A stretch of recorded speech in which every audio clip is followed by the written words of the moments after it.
오늘은 절기상 더위가 가신다는 처서인데요. 전국 곳곳에 비가 내리겠지만 찜통더위는 여전히 기승을 부리고 있습니다. 오늘 새벽 3시쯤 괌 북서쪽 해상에서 10호 태풍 산산이 발생했는데요. 일본 쪽을 향할 것으로 보입니다. 취재기자 연결해서 더위와 태풍 전망 알아보도록 하겠습니다. 김민경 기자. 네, 김민경입니다. 네, 보통은 처서가 지나면 더위가 좀 누그러지는데요. 올해는 좀 예외죠? 네, 최악의 폭염으로 기록됐던 2018년에도 처서를 기점으로 더위가 꺾였습니다. 하지만 올해는 더위가 꺾일 기미가 보이지 않고 있는데요. 태풍이 남긴 비구름의 영향으로 어제 서울의 기온은 30.8도로 하루 전과 비교해 5도가량 낮아지긴 했지만 여전히 폭염주의보 수준이었습니다. 오늘도 서쪽에서 유입되는 저기압의 영향으로 전국 곳곳에 5에서 많게는 80mm의 비가 내리겠지만 한낮에 강릉 36도, 대구와 제주 34도, 대전 33도 등 전국 대부분 지역에서 33도 이상, 서울도 31도로 어제보다 기온이 오르겠습니다. 밤더위도 계속되고 있습니다. 서울은 32일 연속 열대야가 이어지며 연속 일수 기록을 매일 새로 쓰고 있고 총 열대야 일수도 35일로 역대 1위인 1994년의 36일에 바짝 다가섰습니다. 제주도도 38일째 열대야가 나타났습니다. 제주도의 열대야는 44일 연속 일수를 기록한 2013년 여름이 역대 1위, 2016년이 39일로 2위인데요. 오늘 밤 사이에도 열대야가 나타난다면 역대 2위 기록을 경신하게 됩니다. 전국 평균 열대야 일수도 어제 기준 18.5일로 역대 최장 기록을 새로 썼는데요. 기상청이 중기예보에서 다음 주 일요일까지도 31도 안팎의 폭염과 최저기온이 25도를 웃도는 열대야가 이어질 걸로 예보해 올해는 8월 말까지도 찜통더위가 지속될 가능성이 큽니다. 네, 태풍 종다리에 이어서 10호 태풍도 발생을 했다고요? 네, 오늘 새벽 3시쯤 괌 북북서쪽 약 480km 부근 해상에서 10호 태풍 산산이 발생했습니다. 기상청은 이번에 발생한 10호 태풍은 점차 북서진해 다음 주 초에 일본 오사카 남동쪽 해상까지 북상하겠다고 밝혔습니다. 이후 진로는 유동적이지만 수치 예측 모델 대부분이 다음 주 중반쯤 일본 내륙을 관통할 걸로 모의하고 있어 한반도에는 직접적인 영향은 없을 걸로 보입니다. 하지만 태풍이 일본을 통과하는 시점에는 동풍을 강화시켜 서쪽을 중심으로 기온이 더 높아질 가능성이 있습니다. 지금까지 과학기상부에서 YTN 김민경입니다. 네, 처서의 마법이 이제는 사라지는 걸까요? 태풍 종다리가 지나가자마자 또 습하고 더운 열기까지 더해지면서 열대야 기록은 또 경신됐습니다. 더위 언제까지 이어질지 강남영 YTN 재난위원 연결해서 들어보도록 하겠습니다. 위원님 나와 계십니까? 네, 안녕하십니까? 네, 오늘 절기상 처서인데 열대야가 지금 기록 경신하면서 계속되고 있거든요. 어떤 이유 때문일까요? 네, 올해 여름을 이제 정의하자면 라니냐의 어떤 경향을 드러내는 시기였다라고 생각이 들고요. 네, 라니냐의 경향이라고 하는 것이 이 태평양 중에서도 서쪽 바다 지역이 따뜻해지는 그러한 패턴이거든요. 더구나 온난화까지 가세하다 보니까 우리나라와 일본 해역 부근으로는 더 고온이 더 나타나고 있어요. 그래서 바닷물이 따뜻하면은 더 많은 수증기를 증발시키거든요. 예. 그래서 지금 현재 우리 제주 남쪽 바다만 하더라도 30도씨 또는 31도씨의 해역이 분포하고 있어요. 그래서 상당히 많은 수증기들이 증발해서 대기하고 있었다. 그리고 종다리가 또 이제 북상하면서 하필 그렇게 잔뜩 쌓여있는 수증기들을 이끌고 들어온 측면이 있습니다. 네. 종다리가 지나가면서 곳곳에 또 좀 비도 내리고 그래서 지열이 좀 식으면서 온도는 조금 떨어졌는데 더위는 또 계속되고 있는 상황이거든요. 이건 어떤 원인일까요? 사실 올해 더위는 우리가 이제 과거에 오랫동안 경험했던, 우리 또 선조들이 경험했던 여름철 무더위라고 하는 전형적인 무더위이거든요. 무더위의 단어는 물더위입니다. 그래서 물이 가지고 있는 특성인데 물은 관성을 가지고 있어요. 끓일 때는 쉽게 끓지 않습니다. 하지만 열을 일단 먹게 되면 쉽게 또 사그러지지 않거든요. 그래서 물이 축축한 수증기가 많이 증발해 있는 이러한 공기를 우리가 이제 맞이할 때는 열이 이불처럼 덮고 있는 거죠. 쉽게 예. 사라지지 않고 있습니다. 한 가지 좀 말씀드리고 싶은 게 우리가 온실가스 이야기하잖아요. 지구온난화 때문에. 그래서 주로 이제 이산화탄소를 많이 이야기하는데 사실상 수증기가 가장 큰 온실가스 역할을 하고 있는 것입니다. 원래 우리 지구상에. 그래서 이불 같은 효과를 가지고 있는 것이 수증기고 특히 여름철에 우리나라 지역에 많은 수증기들이 증발해 나타나고 있다는 것이 여지없이 이러한 무더위를 가져오는 구조가 되겠습니다. 예. 보통 처서의 마법이라고 아무리 더워도 처서 지나면 무더위가 좀 꺾인다고 하는데 예년의 그 기준으로 하면 처서의 마법이 좀 근거가 있는 표현인 건가요? 사실 우리 24절기라고 하는 것은 정확히 태양의 활동을 균등하게 나누어서 시기를 표시한 것이거든요. 예. 처서라고 하는 것이 이야기하는 것은 태양이 이제 적도 부근에 가깝게 갔다라고 하는 거예요. 태양이 우리에게 가장 가깝게 우리나라 지역에 내리비치는 것은 하지 때입니다. 그런데 6월이 지난 지가 벌써 몇 달 됐잖아요. 예. 태양은 지금 적도 부근에서 추석이 되면 그러니까 우리 추분이라고 하죠. 추분점을 지나면 남방구로 태양이 내려가게 되고 북극 지역에는 해가 비치지 않는 지역이 생겨나는 그래서 겨울 반응이 나타나기 시작하는 시점에 가깝게 와 있는 시간표라고 보시면 됩니다. 그래서 용어에 너무 얽매일 필요는 없고요. 예. 시간이 가고 있다고 하는 건 사실이잖아요. 그래서 그런 것으로 이해를 하면 될 것 같습니다. 예. 근데 워낙에 뭐 처서라는 그 절기의 이름이 무색해지다 보니까 이렇게 될 거면 지구 온난화도 심해지고 처서의 그 날짜를 좀 뒤로 옮겨야 되는 거 아니냐 이런 얘기도 좀 있더라고요. 네, 아까도 잠깐 말씀드렸지만 올해는 특히 라니냐의 어떤 경향성이 잘 드러나는 시기다라고 하는 거예요. 라니냐의 시기가 올 수도 있고 또 엘니뇨의 패턴이 들어올 수도 있고 이런 것들이 자꾸 반복이 되잖아요. 예. 근데 올해 특히 라니냐의 패턴에 노출되고 또 온난화까지 겹치다 보니까 마치 그런 계절이 좀 이제 무뎌진 게 아닌가 느낄 정도로 올해는 좀 그런 특성이 나타납니다. 예. 하지만 내년이 되거나 내후년이 되면 또 다른 패턴이 나타날 수 있거든요. 그런 것들이 평균적으로 우리에게 느껴지기에는 처서는 그래도 이 정도의 변화가 있는 시간표이구나라고 하는 것이죠. 지구 온난화 때문에 조금 무뎌진 면이 있긴 있습니다만 예. 올해는 다소 라니냐의 어떤 전형적인 패턴이 좀 가세하면서 우리에게는 상당히 좀 특이하지 않나라고 느껴지는 어떤 약간 오해스러운 부분도 있을 수 있다 싶어요. 예. 그러니까 올해가 좀 특이한 거지 또 내년 되면은 또 처서에 또 더위가 꺾이는 그런 여름을 맞을 수 있다 이런 설명이신데요. 우리가 이제 보통 좀 아침 저녁 선선해졌다, 무더위 좀 꺾였다 느낄 정도면 언제 정도 되면 그럴 수 있을까요? 지금 벌써 지금 비 내리는 것도 그렇고요. 지금 이 강수가 단지 남쪽에서 끌어들어 올라온 수증기로만 내리는 비의 성격만 갖고 있는 건 아닙니다. 예. 이제 조금 서쪽에서 들어오는 약간 찬 공기가 밀치는 좀 반응이 좀 나타나기 시작한 것 같거든요. 예. 그래서 우리가 체감하는 더위로서는 아직 한여름을 겪고 있는 것처럼 보이지만 오늘 지금 내리는 비만 보더라도 계절 반응이 분명히 나타나고 있는 부분이 있기 때문에 예. 이제 그 말씀하신 대로 그러한 이제 계절의 변화는 이제 우리가 이미 벌써 사실은 느끼고 있는 중이다 이렇게 이야기하고 싶습니다. 네. 대략 뭐 9월 초쯤 되면 무더위 걱정은 안 해도 될까요? 글쎄요. 이제 그것은 이제 양쪽을 봐야 되는데 예. 분명한 것은 올해는 아까 말씀드렸듯이 여러 가지 기압계라든지 기후 패턴의 특성상 여름철 특성이 상당히 버티는 어떤 시기인 것 같습니다. 올해. 그리고 또 한쪽을 봐야 될 게 북쪽에서의 찬 공기의 그 남하는 또 어떻게 될지는 아직 확인을 못했어요. 그것이 밀치는 것을 봐야 되거든요. 예. 그래서 결국 계절을 변화시키거나 이제 하는 것들은 북쪽에서 내려오는 공기의 반응이 어느 정도 견고하게 들어올지를 지켜봐야 될 텐데 그쪽 부분에 대해서는 아직은 좀 분석을 더 해봐야 될 필요가 있죠. 그래서 답을 내리기는 좀 어려울 것 같습니다. 예. 어쨌든 지금 필요한 것은 북쪽 반응이 어떻게 이제 체계를 갖추어 가는가를 감시를 해야 된다. 그것을 모니터링하는 것이 앞으로 지금 무더위를 좀 완화시키거나 무더위를 변화시키는 것에 대한 단서가 거기에 있을 것이다라고 생각이 듭니다. 예. 끝으로 태풍 얘기도 좀 해봐야 될 것 같은데요. 종달이 지나가고 지금 태풍 산산이 발생했다고 하는데 이 태풍이 우리나라에 영향을 줄까요? 기압계가 사실 복잡합니다.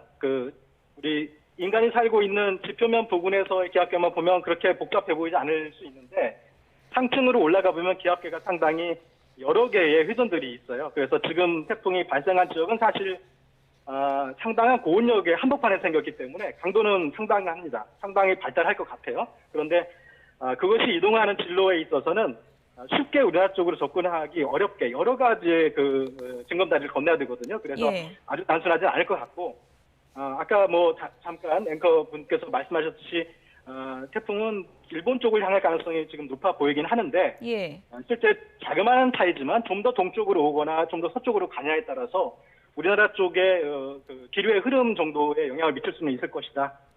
그런 부분은 좀 봐야 되겠죠. 네.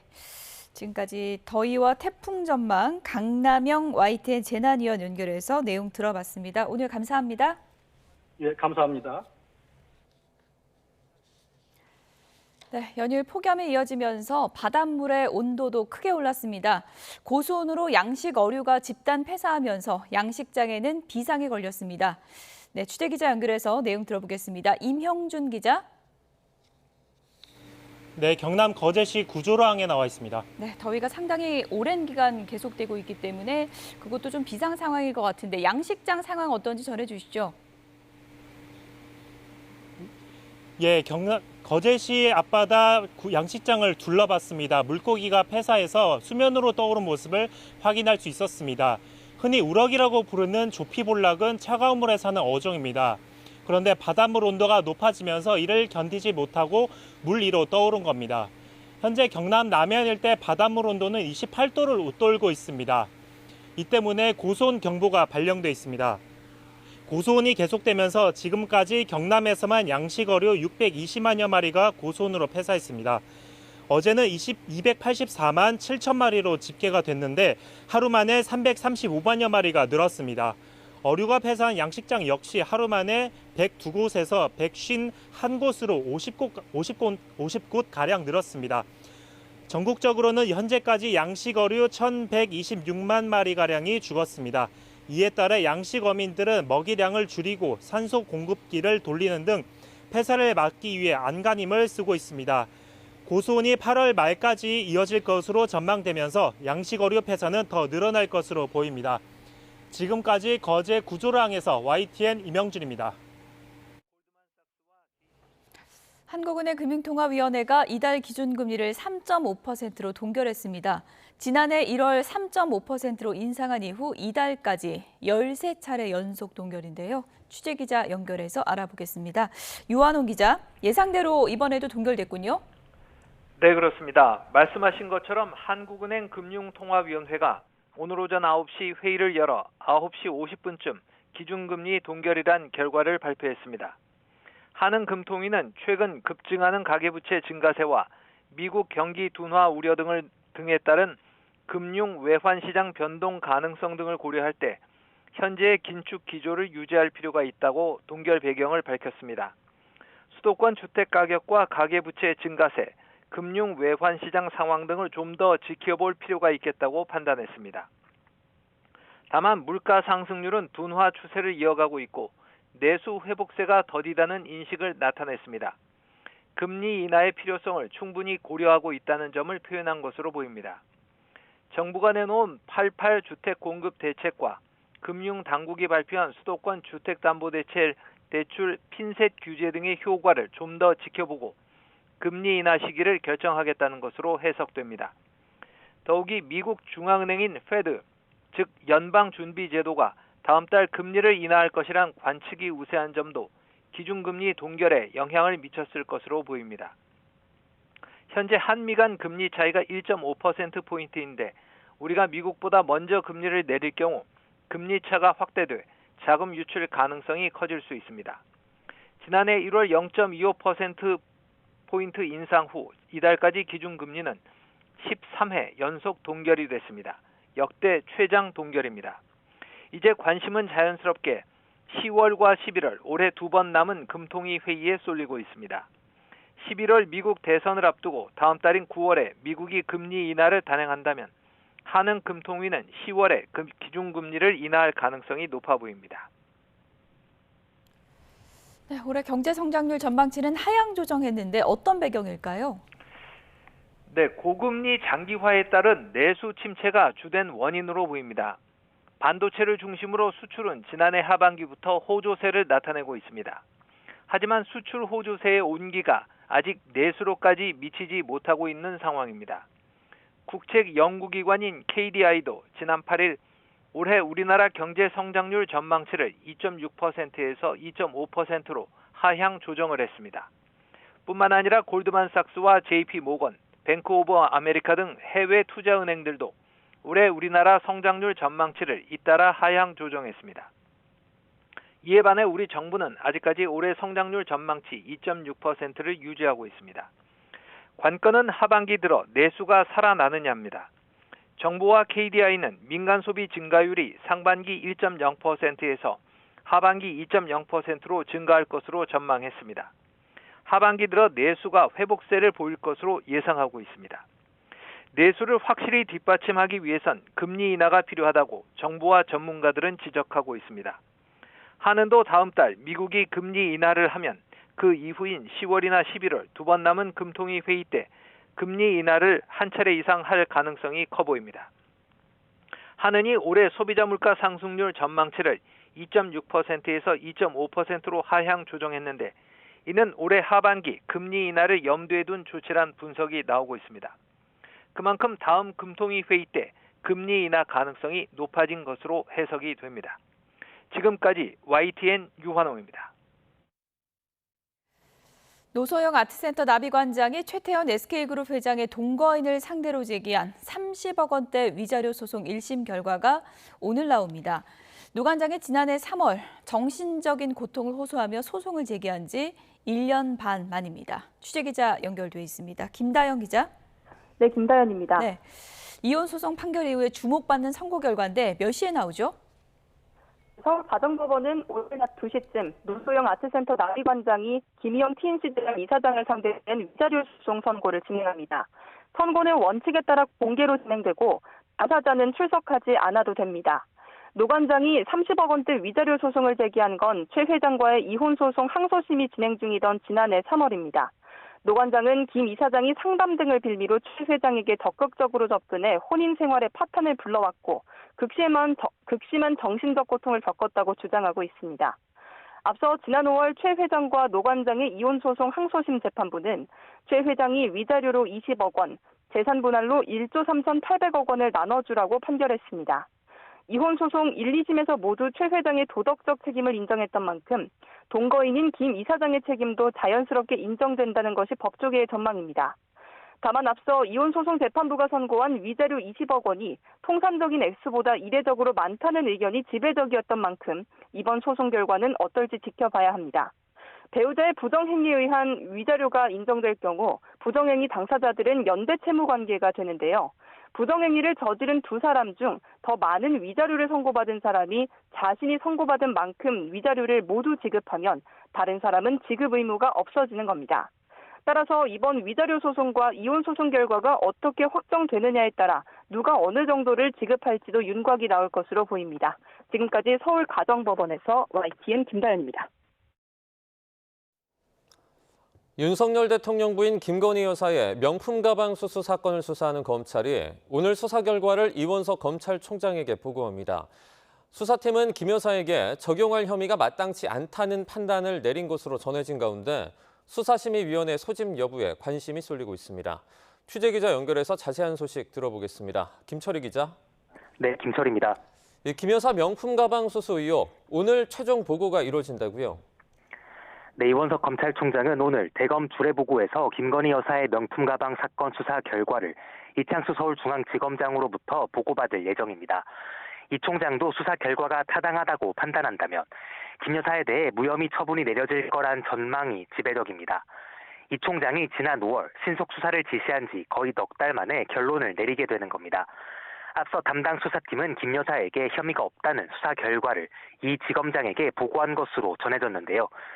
재작년 6월부터 9월 사이 최재형 목사로부터 화장품과 양주, 명품 가방 등 수백만 원어치 금품을 수수했다고 하더라도 청탁금지법 위반이나 알선수재 혐의 등으로 처벌하기 어렵다는 겁니다. 최 목사는 금품을 대가로 지인을 국립묘지에 안장해 달라거나 통일TV 송출을 재개해달라는 청탁을 했다고 주장하지만 검찰은 김 여사가 최 목사의 청탁 내용을 구체적으로 알지 못했거나 수수와 청탁 시점이 차이가 있어서 대가성이 성립하지 않는다고 봤습니다.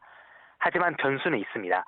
조사 방식에서 특혜 논란이 있었던 만큼 이 총장이 수사 결과의 공정성을 담보하기 위해 수사심의위원회를 소집할 수도 있는데요. 다만 이 총장은 오늘 출근길에서 직권으로 수사심의위원회를 소집할 뜻이 있는지 묻는 기자들에게 드릴 말씀이 없다며 말을 아꼈습니다. 만약 이 총장이 위원회를 소집하게 되면 심의를 위해 위원들 일정을 조율해야 하고 위원회 심의 권고 의견을 수사팀이 다시 검토해야 하는 만큼 결론까지 실이 더 걸릴 전망입니다. 지금까지 서울중앙지검에서 전해드렸습니다. 이와 관련해서 대통령실은 윤석열 대통령 부인 김건희 여사의 명품 가방 수수 의혹을 수사해온 서울중앙지검 수사팀이 김 여사를 무혐의로 결론 내린 것에 대해 당연한 결과라는 반응을 내놨습니다. 대통령실 고위 관계자는 오늘 YTN과의 통화에서 몰카 공작이 본질이라고 재차 강조했습니다. 또 다른 고위 관계자는 명품 가방 수수 의혹과 관련해서 적용할 혐의가 없다며 함정을 놓은 사람이 아닌 빠진 사람을 1년 동안 몰아세우는 건 문제가 있다고 지적했습니다. 더불어민주당 이재명 대표가 코로나19 양성 반응을 보여 오는 25일로 예정이 됐던 국민의힘 한동훈 대표와의 회담이 연기됐습니다. 김건희 여사 명품 가방 수수 사건을 무혐의로 종결하겠다는 검찰 수사팀 결론에는 야당이 공세 수위를 끌어올리며 정치권 쟁점으로 떠오르고 있습니다. 취재기자 연결합니다. 나혜인 기자. 네, 국회입니다. 네, 여야 대표 회담 소식부터 전해주시죠. 네, 더불어민주당은 오늘 아침 이재명 대표가 코로나19 양성 반응이 나와 방역 지침에 따라 자가격리에 들어갔다고 전했습니다. 이에 따라 오늘 예정됐던 문재인 전 대통령 사저 예방 일정이 미뤄졌고 오는 25일로 잡혔던 국민의힘 한동훈 대표와의 회담도 연기됐습니다. 회담이 언제 다시 열릴지는 아직 예단하기 이릅니다. 이 대표 측은 증상이 호전되는 대로 양측 비서실장 논의를 거쳐 추진하겠다고 밝혔습니다.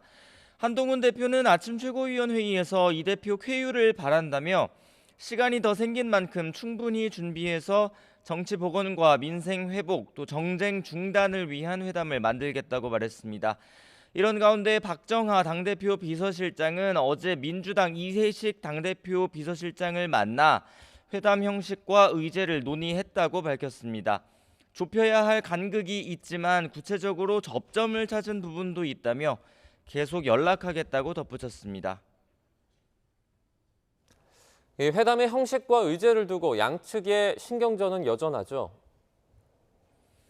네, 국민의힘 배준영 원내수석 부대표는 아침 KBS 라디오 인터뷰에서 여야 대표가 굳이 밀실에서 얘기해야 할 상황이 있느냐며 회담 생중계를 거듭 주장했습니다. 의제 역시 어떤 현안이든 올릴 수 있다면서도 핵심 쟁점인 최상병 특검법은 여당 내부를 흔들려는 민주당의 정략이라고 날을 세웠습니다. 한동훈 대표는 아침 회의에서 적어도 내년부터 금융투자소득세가 시행되는 일이 없을 거란 것부터 미리 합의하자고 야당 압박에 나섰습니다. 당 격차 해소 특위는 민주당이 제안한 전국민 25만 원 지급 프레임에 갇히지 않고 선별적 지원 방안을 모색하겠다고 밝혔습니다. 반면 민주당은 한 대표가 회담의 내실보다는 보여주기식 이벤트에 집중하는 게 아니냐고 비판하고 있습니다. 이재명 대표 측 핵심 관계자는 YTN과 통화에서 한 대표가 최상병 특검이나 민생회복 지원금 선별 지원 같은 현안에 독자적인 결정권을 갖고 있는지 회의적이라고 혹평했습니다. 당대표 정무조정실장인 김우영 의원도 SBS 라디오 인터뷰에서 한 대표가 아직 용산의 눈치를 보고 있는 것 같고 당 내에서도 자기 주도권이 없는 것 같다고 주장했습니다. 생중계는 얼마든지 받을 수 있지만 의제부터 공정하게 설정돼야 한다며 조율이 안 되면 회담이 파기될 수도 있다고 으름장을 놨습니다. 검찰이 김건희 여사 명품 가방 사건을 무혐의로 종결할 분위기인데 지금 야당의 비판이 거센 상황이죠. 네, 민주당은 검찰이 명품 가방 사건을 무혐의 처리한다면 이는 특검 필요성을 스스로 입증하는 거라며 공세 수위를 높이고 있습니다. 가방을 준 사람이 청탁을 했다는데 감사 표시일 뿐이라는 궤변을 믿을 국민은 없다며 정치검찰이 엉터리 면죄부를 주려 한다고 주장했습니다. 법제사법위원회 야당 간사인 김승원 의원은 SNS에 황제 조사에 이어 무혐의까지 내일 예정된 법사위 회의에서 박성재 법무부 장관에게 책임을 묻겠다고 적었습니다. 국민의힘은 어제 검찰이 사실관계와 법리에 맞는 판단을 내렸을 거라고 생각한다는 한동훈 대표의 발언 이후 별다른 입장을 내지 않고 있습니다. 한지아 수석 대변인은 오늘 회의에서도 김 여사 사건은 언급되지 않았다며 추가로 할 말은 없다고 밝혔습니다. 대신 추경호 원내대표는 민주당 최고위원들이 오는 10월로 예상되는 이재명 대표의 선거법 위반 사건 1심 선고를 앞두고 사법부를 압박하고 있다고 주장하면서 신속한 판결을 촉구했습니다. 지금까지 국회에서 전해드렸습니다. 이른바 청담동 술자리 의혹과 관련해서 국민의힘 한동훈 대표가 제기한 민사소송에 최초 진술자인 첼리스트가 증인으로 나왔습니다. 윤석열 대통령과 한 대표를 태어나서 한 번도 본 적이 없다면서 이들이 변호사들과 술을 마셨다는 건 거짓말이었다고 강조했습니다. 김태원 기자입니다. 윤석열 대통령과 한동훈 국민의힘 대표가 재작년 김앤장 변호사 30명과 함께 술을 마셨다는 이른바 청담동 술자리 의혹. 의혹의 진원지인 첼리스트 박모 씨가 법정에 섰습니다. 한 대표가 유튜브 매체 시민언론 더탐사 취재진과 국정감사에서 의혹을 제기한 민주당 김의겸 전 의원 등을 상대로 낸 소송에 증인으로 나선 겁니다. 박 씨는 태어나서 한 번도 그분들을 직접 본 적 없다며 윤 대통령과 한 대표가 청담동 술집에 오지 않았다고 증언했습니다. 이어 제보자인 전애인 이모 씨가 자신과 헤어진 뒤 보복하기 위해 의혹이 거짓이라는 것을 알고도 제보했다고 생각한다면서 늦은 귀가 때문에 했던 거짓말이 이렇게 커질 줄 몰랐고 공인에게 피해를 주게 돼 죄송하다고도 덧붙였습니다. 하지만 이어진 최후 변론에서 강진구 전 더탐사 대표와 김 전 의원 측은 여전히 박 씨를 믿을 수 없다고 말했습니다. 또 통화 녹취에 등장한 인물들을 취재해 의혹 제기가 가능하다고 판단해 보도한 거라며 명예를 훼손할 고의는 없었다고 말했습니다. 이에 대해 한 대표 측은 박 씨 증언으로 의혹이 거짓이라는 게 명명백백하게 드러났고 사실 확인을 거치지 않은 의혹이 국정감사에서 공개돼 명예가 심각하게 훼손됐다며 피해를 보전받아야 한다고 강조했습니다. 재판부는 박 씨 증언 내용과 양측의 주장, 증거자료 등을 토대로 오는 10월 16일 1심 선고기일을 진행할 예정입니다. YTN 김태원입니다. 국민의힘 한동훈 대표는 청담동 술자리 의혹의 최초 진술자인 첼리스트가 한 대표를 본 적이 없다고 법정에서 증언한 것을 두고 민주당이 가짜뉴스를 유포하고도 사과가 없다고 비판했습니다. 한 대표는 SNS에 관련 기사를 공유한 뒤 민주당이 가짜뉴스를 이재명 당대표가 참석한 공개회의에서 장경태 의원 등이 틀고 유포했지만 누구도 사과하지 않았다며 이같이 지적했습니다. 이어 대한민국 정치는 거짓선동, 가짜뉴스에 휘둘릴 게 아니라 민생과 청년의 미래를 고민해야 한다며 이번 여야 대표 회담에서 민주당과 국민의 삶에 대한 고민을 함께하고 싶다고 덧붙였습니다. 음주운전 혐의를 받는 그룹 BTS의 슈가가 오늘 경찰에 출석할 거란 보도가 이어졌지만 사실이 아닌 것으로 파악됐습니다. 하이브 관계자는 YTN과의 통화에서 오늘 슈가의 경찰 조사는 예정돼 있지 않다며 여전히 경찰과 일정을 조율하고 있다고 밝혔습니다. 오늘 슈가가 조사를 받을 거라는 언론 보도가 나오면서 서울 용산경찰서 앞에는 한때 수많은 취재진이 몰리기도 했습니다. 앞서 경찰은 다른 피의자 소환 절차와 같은 기준으로 슈가를 조사하겠다며 일부러 포토라인을 만들어 서게 할 수는 없다는 입장을 밝힌 바 있습니다. 서울 압구정동에서 약물에 취해 롤스로이스 차량을 몰다가 뺑소니 사망사고를 낸 20대 운전자가 약물 상습 투약 혐의로도 유죄를 선고받았습니다. 서울중앙지방법원은 오늘 마약류관리법 위반 등의 혐의로 추가 기소된 신모 씨에게 징역 2년을 선고했습니다. 재판부는 피고인의 범행이 약물 운전으로 사람을 치고 나서야 끝났다며 유사한 사례보다 양형을 세게 했다고 설명했습니다. 신 씨는 지난 2022년 6월부터 이듬해 8월 사이에 14개 의원에서 57차례에 걸쳐 프로포폴 등 수면 마취제를 상습 투약하고 다른 사람 명의까지 도용한 혐의로 기소됐습니다.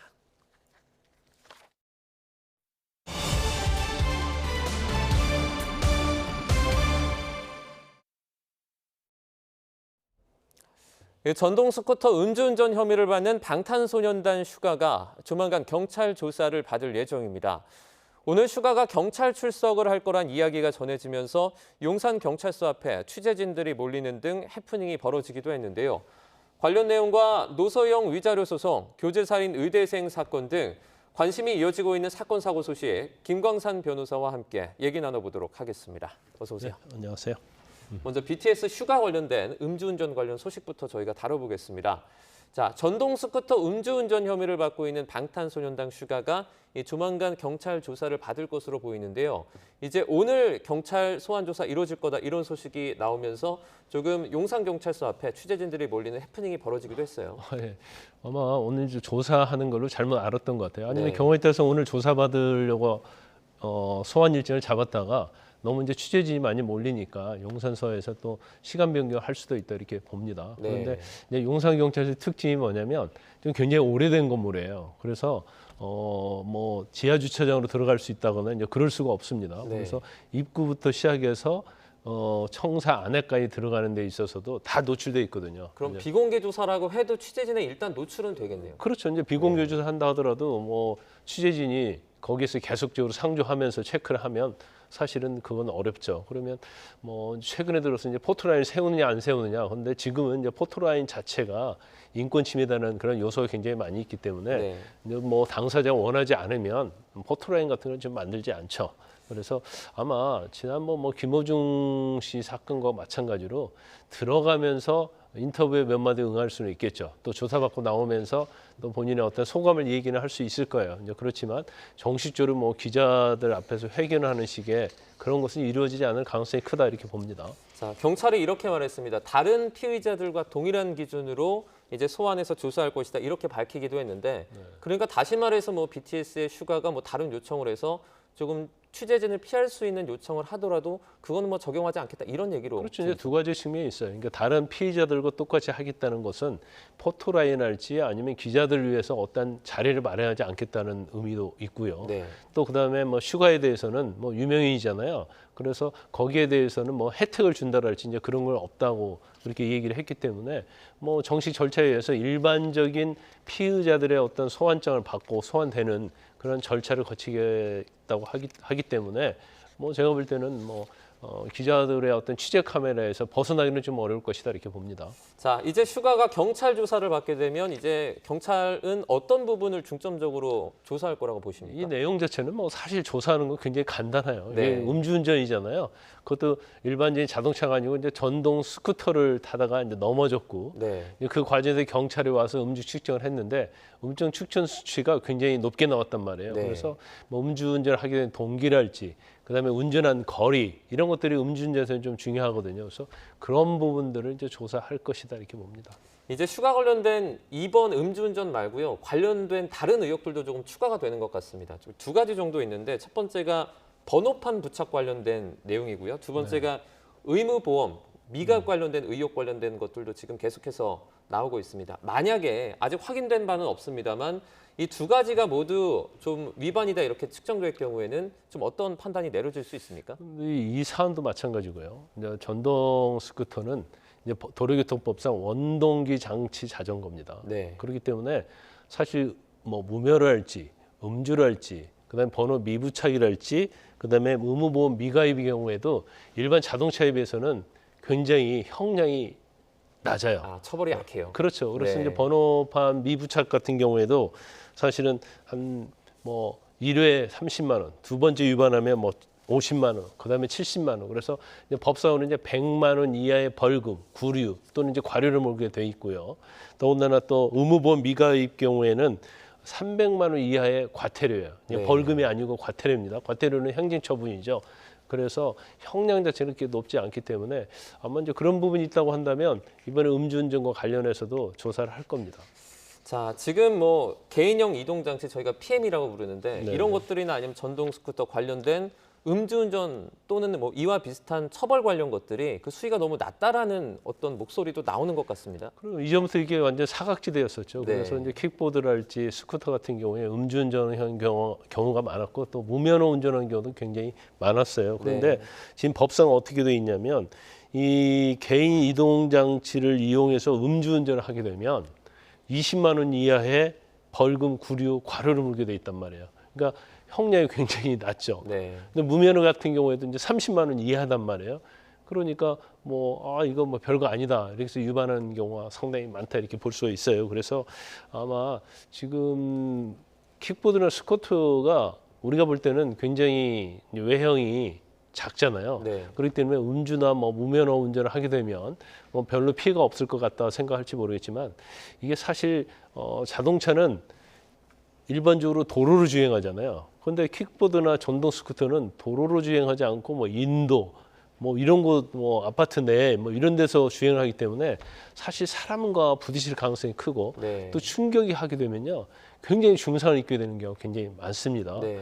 자동차는 충격이라는 것이 사실은 도로에서는 자동차끼리는 충격이 많이 되지만 일반적으로 인도를 침범해서 개인을 충격하는 경우는 많지는 않거든요. 그래서 사실 자동차와 비교해서 위험하지 않다. 이것은 잘못된 생각이라고 봐요. 그래서 지금 민주당에서도 발의한 법이 있고요. 그래서 자동차의 음주운전 또는 무면허 운전과 동일하게 처벌하자. 그런 개정안이 지금 발의돼 있는 거죠. 네, 일단 피해가 그렇게 적지 않기 때문에 추가 보완이 좀 필요하다 이렇게 분석을 하셨습니다. 자, 일부 팬들은 이렇게 말을 합니다. 휴가를 향해서 BTS 탈퇴하라 이런 목소리도 현재 내고 있고요.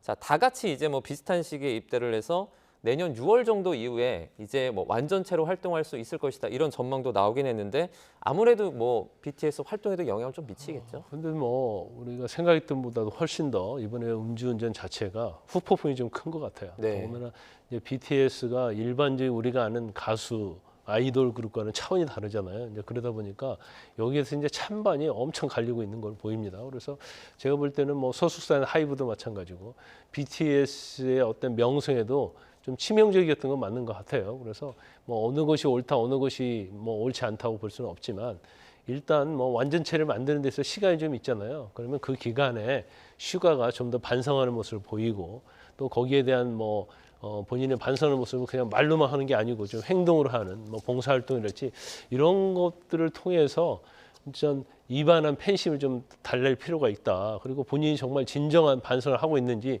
이제 그런 부분을 갖다가 언론을 통해서든지 아니면 본인의 어떤 개인 SNS 통해서 밝혀야 하는데 사실 그런 부분이 좀 미진한 측면이 있죠. 네. 그래서 BTS 완전체 만드는 데 있어서도 휴가가 탈퇴한다 이런 주장하는 사람을 설득하지 못하고 있거든요. 그래서 그런 부분은 어떻게 보면 자신의 책임이고 자신의 행동에 따라서 좀 달라질 수 있다 이렇게 봅니다. 네. 일단 휴가의 경찰 소환 조사 일정은 아직까지는 정확하게 나오지 않았습니다. 추가 소식이 들어오는 대로 이 부분은 또 전해드리도록 하고요. 이어서 세기의 결혼에서 이제 세기의 이혼이 돼버린 최태원 SK 회장 그리고 노소영 아트센터 나비관장의 이혼 소송 관련된 소식입니다. 이제 노 관장이 최 회장의 동거인인 김희영 씨를 상대로 30억 원의 어떤 위자료 소송을 냈거든요. 1심 결과가 이제 오늘 오후에 나올 예정인데 먼저 이 소송과 관련된 개요부터 좀 전해주시죠. 일단 이전에 그 노소영 관장이 이제 최태원 회장을 상대로 소송을 제기했지 않습니까? 네. 근데 1심에서는 아마 위자료가 1억이 나왔고요. 그 다음에 재산물도 한 650억 정도밖에 나오지 않았어요. 네. 그래서 이제 소송을 제기했고 이제 항소심에서는 위자료가 20억 원으로 대폭 상향이 됐습니다. 네. 그러면서 재산 분할도 1조 6천억 넘게, 1조 3천억 넘게 책정이 됐어요. 그래서 네. 이게 굉장히 이제 논란이 많았었는데 여기에 이제 상간자라고 볼 수 있는 지금 김희영 TNC 이사장에 대해서도 이제 위자료 소송을 제기한 거죠. 그래서 어쨌든 혼인의 파탄의 책임, 원인을 제공하는 것이 바로 김희영 이사장이고 이제 최태원 회장이라는 거고, 그러면서 위자료 소송 금액도 아마 30억 정도 청구한 소송이 없었을 겁니다. 네, 대부분 그래서 저희가 듣기엔 몇 천만 원 수준. 그렇죠. 몇 천만 원이면 많으면 1억, 네. 아주 유명한 경우가 제 기억으로 한 3억 정도 한 적도 있을 거예요. 그런데 이제 30억을 청구했단 말이에요. 그래서 이전에 어떤 법조의 어떤 관례에 비추어 보면 굉장히 큰 금액이기 때문에 얼마가 과연 김희영 씨에게 위자료를 지급하는 판결이 나올지 그것이 이제 오늘 오후에 결정이 되기 때문에 네. 세간의 관심을 받고 있는 거죠. 이제 위자료 소송의 지금 청구 금액 규모가 지금 말씀해주신 것처럼 상당한 규모지 않습니까? 네네. 이렇게 큰 금액이 책정이 된 이유가 어디 있습니까? 위자료 청구 소송은요. 네. 소송을 제기하는 쪽에서는 네. 제한이 없어요. 100억도 청구할 수 있고. 네, 다 청구하는 사람 많네요. 그렇죠. 네. 그러시면 이제 그 금액을 청구하게 되면 또 뭐 법원에 내는 인지세 이런 것들이 붙게 되기 때문에 또 어차피 인정되지 않을 금액을 청구할 수는 없잖아요. 그런데 아마 노소영 관장 측은 그런 것 같아요. 본인이 굉장히 뭐 유방암이랄지 이제 투병 생활을 하고 있었고 또 아이도 그랬었고 이제 그런 상황에서 김희영 씨하고 적절하지 못한 관계를 했다 이렇게 주장을 하고 있고, 그다음에 두 번째로 이게 그냥 일반적인 이혼 소송에 있어서는 이제 상대방인 배우자가 사실 뭐 피해자인 배우자 모르게 하는 경우가 많거든요. 근데 굉장히 공개적으로 노골적으로 했지 않습니까? 거기다 대고 또 혼외자까지 나왔어요. 그러면 그러한 측면에서 보면 일반적인 어떤 이혼 사건의 유죄로 소송에 비해서는 이건 훨씬 더 정신적 손해가 크다. 그리고 사실은 최태원 회장이 뭐 재벌이고, 그다음에 김희영 씨와 관련해서도 최태원 회장이 이제 1,000억 이상 썼다고 주장을 하고 있거든요. 그러면 이걸 전체적으로 보면 적어도 유자료 30억은 지급할 의무가 있다 이렇게 주장을 하는 거죠. 이번 위자료 소송의 쟁점을 좀 살펴보면 이게 있습니다. 손해배상 청구권 소멸시효가 이제 언급이 되고 있는데, 그러니까 노 관장이랑 김희영 씨 같은 경우에 이 뭐 소멸시효 여부를 지금 두고서 대립하고 있다라는 그런 소식이 전해지거든요. 이게 왜 중요한 겁니까? 일반적으로 이제 불륜 행위를 하면 이건 불법 행위예요. 그래서 불법 행위에 대해서는 소멸시효가 안 날로부터 3년입니다. 그래서 사실은 이게 3년을 훨씬 넘었거든요. 그러니까 김희영 씨 측에서는 3년이 넘었으니까 소멸시효가 완성이 됐으니까 청구할 권한이 없다 이렇게 주장을 하는 거고, 노소영 측에서는 무슨 얘기냐, 이게 3년이 넘었다 하더라도 이게 지속적으로 지금까지 이루어지고 있고 아직 이혼이 확정이 안 됐잖아요. 그렇기 때문에 이 부분에 대해서는 당연히 불법 행위에 대해서는 시효가 완성되지 않고 지금까지도 이루어지고 있기 때문에 당연히 유자료를 지급할 의무가 있다 이렇게 주장하는 거예요. 그럼 지금 법률적으로 봤을 때 이 어떤 주장들은 각각 좀 법률적으로도 엇갈리는 시각이 있습니까? 근데 저는 이제 개인적으로 볼 때도 그렇고요. 이제 하금씨 판결 중에 많은 부분이 만약에 어떤 적절하지 못한 관계, 불륜 관계가 3년 이전에 이루어졌다가 끝났어요. 근데 그때 당시에 알고 있었어요. 그런데 3년이 지났다고 한다면 소멸시효는 당연히 완성이 됐겠죠. 그런데 뭐 10년 전부터 이루어진 부정 행위 자체가 지금까지 이루어지고 있다고 한다면 혼인 파탄의 원인이 지금도 되고 있는 거거든요.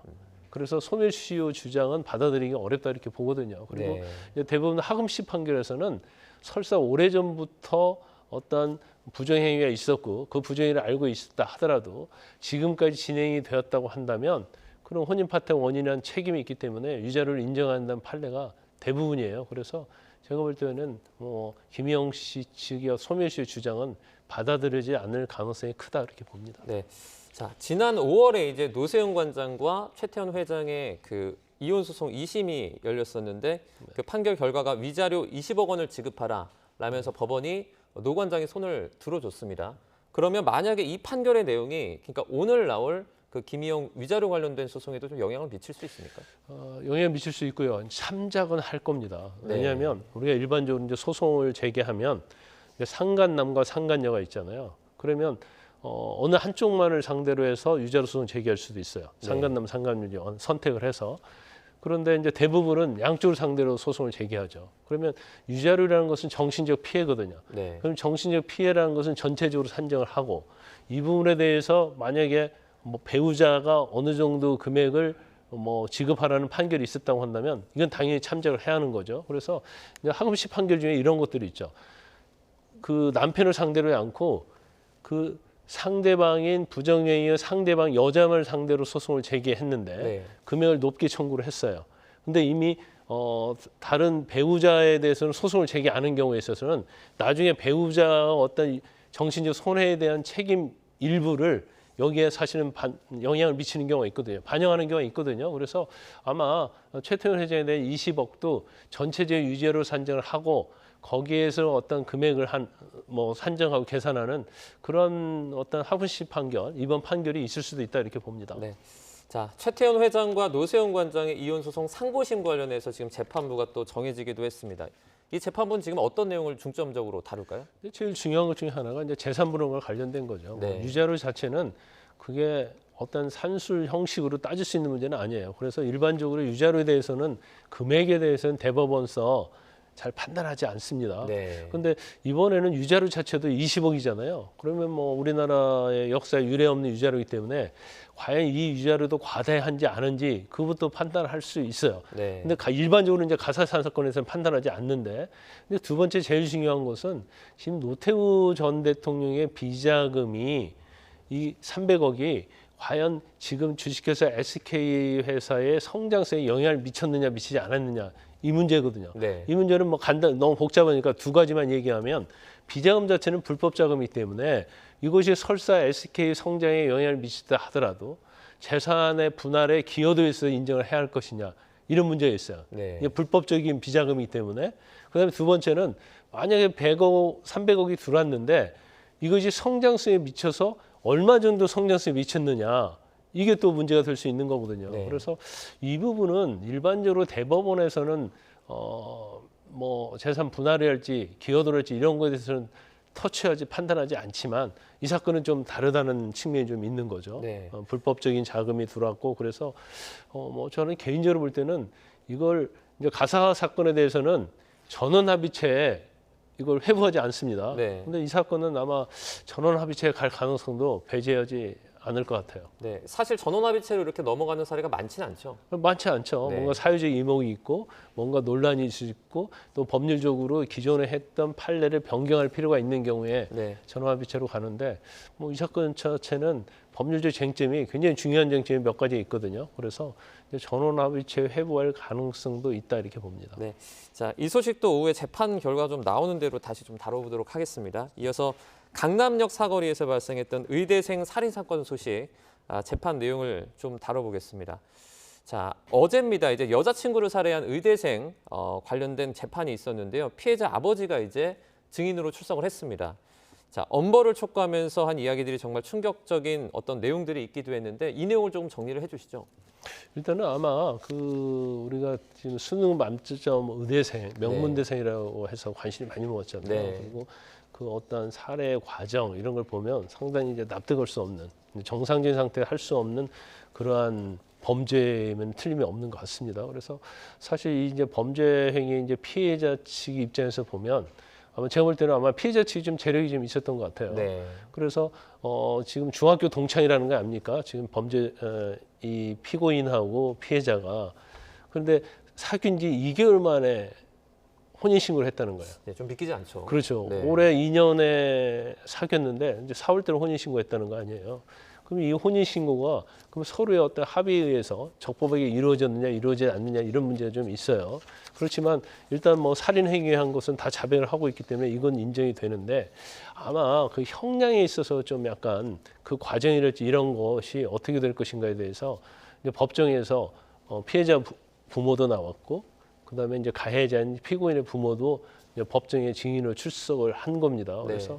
이제 피해자 부모 측이 이제 의도적으로 혼인 신고도 일방적으로 했고 또 뭔가 당시에 피해자 딸이 지금 피해자가 유학을 가기로 돼 있었다는 거예요. 그럼 임신한 상태에서 유학을 갔다 오면 뭐 출산을 하고 그 뒤에 이제 어떻게 경제적인 이걸 이용하기 위해서 의도적으로 했다. 이제 이런 얘기를 하고 있는 거예요. 그래서 이제 엄벌에 취하고 이제 사유적으로 복귀하면 안 된다. 결국 이제 엄벌에 취해달라는 취지로 이제 증인이 나오겠죠. 여기에 대해 비해서 이제 가해자인 피고인의 어머니가 나왔는데 이제 어차피 뭐 죽을 죄를 졌다고 얘기는 하지만 네. 범행을 하게 된 동기가 바로 피해자 측 부모가 혼인무효 소송을 제기하고 그 혼인무효 소송의 소장을 학교로 보내겠다. 이제 그렇게 해서 결국 피고인이 겁을 먹고 이런 범행을 했다. 이제 이런 취지로 얘기를 했기 때문에 네. 뭐 제가 볼 때는 뭐 그렇다고 그 변명은 되지 못하지만 뭐 어떤 한쪽은 양형을 좀 감형하려는 취지고 한쪽은 양형을 이제 높게 하려는 취지이기 때문에 당연히 뭐 피해자 부모 측에서는 뭐 주장할 수 있는 내용이다 이렇게 봅니다. 그 재판부가 이제 의대생의 정신 감정을 한 달 동안 더 진행한다 이랬는데 이게 뜻밖에도 피고인이 좀 요청해서 이루어진 거라고요. 근데 아마 이게 이제 정상적인 정신 상태에서 우리가 이제 법적으로는 뭐 심신미약, 심신상실, 뭐 그렇지 않으면 뭐 의사결정 능력이 있었느냐 없었느냐 이걸 좀 보려고 한 것 같아요. 그래서 네. 아마 이제 피고인 측에서는 그런 내용, 정신적으로 뭔가 문제가 있다 이런 내용이 나오면 뭐 형량에 있어서 굉장히 좋은 영향을 미칠 거라고 판단을 했기 때문에 네. 이제 정신감정을 신청했겠죠. 자, 지금 재판부가 10월 7일에 재판을 한 차례 더 열기로 했다고 하는데 일단 전체적인 좀 결과는 어떻게 예상하세요? 제가 볼 때는 중형이 선고될 거예요. 네. 이건 이 살인 범행 자체가 동기도 그렇고요. 이것도 우발적이라고 볼 수 없잖아요. 네. 또 그날도 사실은 흉기도 미리 구입해가지고 했고, 그다음에 살해 행위를 한 다음에도 사실은 본인이 신고한 게 아니에요. 그냥 본인은 뭐 극단적 선택을 하려고 네. 했는데 신고가 돼서 발견이 됐고, 그러면서 가방을 찾는다 해서 피해자가 발견됐기 때문에 제가 볼 때는 형량은 뭐 상당히 극형이 나올 가능성이 크다 이렇게 봅니다. 네, 알겠습니다. 오늘 여기까지 듣도록 하겠습니다. 슈가의 음주운전 그리고 세기의 이혼, 의대생 교제살인까지 살펴봤습니다. 김광삼 변호사와 함께했습니다. 고맙습니다.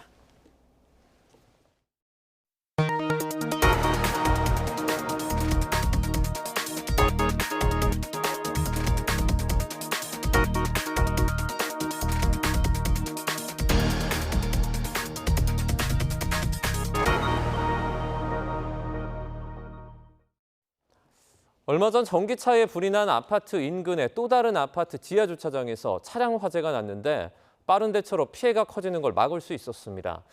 지난번처럼 큰 피해로 번질까 노심초사했던 주민들은 한시름 놓았는데요. 다만 이런 상황에서 주의할 점도 있습니다. 배민혁 기자가 보도합니다. 인천 청라에 있는 아파트 지하 주차장.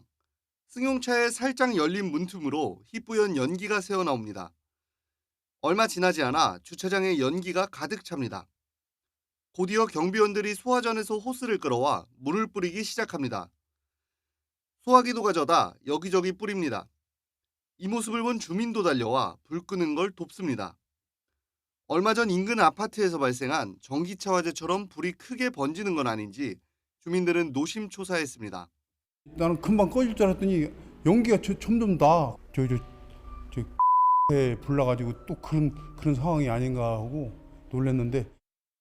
게다가 불이 난 차량 근처에서 남성 한 명이 쓰러진 채 발견돼 마음은 더 급했습니다. 내가 후퇴하고 여기서 안 오면은 누가 잡을 길이 없지 않습니까? 소방관들 오기 전까지는 끝까지 버텨야 된다는 생각만 들고. 이들의 노력으로 소방대가 도착할 때까지 불길은 번지지 않았고 쓰러졌던 남성도 무사히 구조됐습니다. 당시 불이 났던 곳 주변으로는 차량이 가득했는데요. 시민들의 빠른 대처가 아니었다면 자칫 피해가 커질 수 있는 상황이었습니다. 소방당국은 불이 난 차량은 전기차가 아니었고 차량 결함으로 인한 화재도 아닌 것으로 본다며 정확한 화재 원인을 조사하고 있다고 밝혔습니다. 또 초동 대처로 피해를 줄일 수 있었다며 다만 전기차에서 불이 난 경우라면 갑자기 폭발할 위험이 있는 만큼 다르게 대응해야 한다고 당부했습니다. 이번 화재 발생 시 신속하게 옥내 소화전과 소화기를 이용해 소기 진압을 시도해 주신 주민분과 경비원께 깊은 감사의 말씀을 드립니다. 이번 차량 화재는 다행히 전기차 화재는 아니지만 전기차의 경우 배터리 화재가 발생하면 일반 소화기로는 진압이 거의 불가하기 때문에 소기 진압 시도보다는 안전한 대피가 중요합니다. 소방은 최근 잇따른 차량 화재 소식에 불안이 커진 가운데 적절한 대응 방법을 숙달하는 게 중요하다고 강조했습니다. YTN 배민혁입니다. 음주 사망 사고를 낸 고급 수입차 포르쉐 운전자가 이른바 술타기를 하는 동안 사실상 방치한 경찰관들이 솜방망이 처분을 받았습니다. 그 이유에 관심이 쏠렸는데 경찰은 규정상 세부 내용을 밝힐 수 없다는 입장만 반복하고 있습니다. 김민성 기자입니다. 시속 150km 이상으로 포르쉐를 몰아 10대 1명을 숨지게 하고 1명을 의식불명에 빠뜨린 50대 남성. 감지기로 음주 반응까지 확인됐는데 경찰은 운전자를 그냥 보냈습니다. 몸이 아파 일단 병원에 가서 체열하겠다는 말을 믿었다고 합니다. 저도 뭐라고 할 말 없습니다.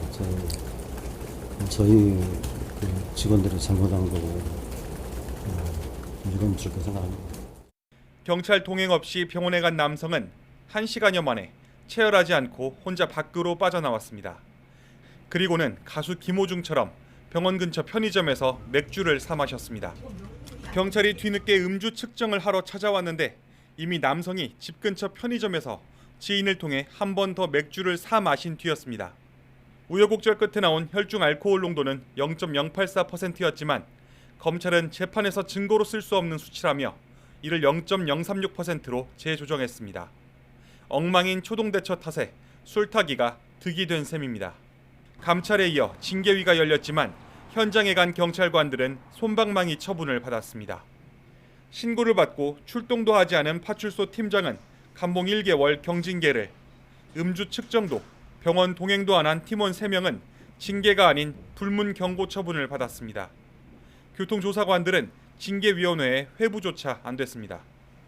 왜 이런 결과가 나왔는지 물어도 경찰은 규정상 밝힐 수 없다는 말만 되풀이하고 있습니다. 살아남긴 했지만 중상 피해자는 사고 약 2달이 지난 지금도 의식이 없습니다. 저희가 할 수 있는 게 없으니까 그냥 답답할 뿐이지 뭐라고 하겠어요. 그냥 깜빡망이 처벌이 예상은 했지만 너무 심하다는 거죠. 아니 우리나라 공권력이 그렇지 않아요? 법도 피해자가 아닌 가해자를 위한 법 같고. 최종문 전북경찰청장은 취임사에서 신의를 저버리는 의무 위반 행위에는 단호하고 엄정하게 대처하겠다고 말했습니다. 이런 결심과 동떨어진 징계의 이유를 유족과 피해자 가족 또 일반 국민에게 명명백백히 설명할 길이 없다는 게 참 난감합니다. YTN 김민성입니다. 도시철도공사가 한창인 부산 사상구에서 땅 꺼짐 사고가 잇따르고 있습니다. 차량 바퀴가 구멍에 빠져 운전자가 다치는 일까지 생겼는데 계속되는 사고에 주민들은 불안감을 호소하고 있습니다. 차상은 기자입니다. 퇴근길 차량으로 가득한 도로 한쪽에 시커먼 구멍이 뚫립니다. 조금씩 넓어지더니 지름 5m, 깊이 3m까지 커집니다. 부산 사상구에서 땅 꺼짐 사고가 발생한 건 지난 20일 오후 7시쯤. 차량이나 사람이 빠졌다면 인명피해로 번질 뻔했습니다.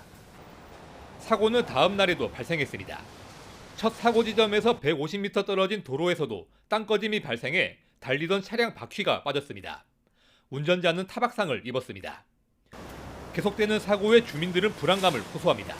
소음이 나서 나가보니까 구멍이 이렇게 뻥 뚫리더라고요. 그러면서 이제 조그만 구멍이 이제 넓게 이렇게 퍼진 거죠.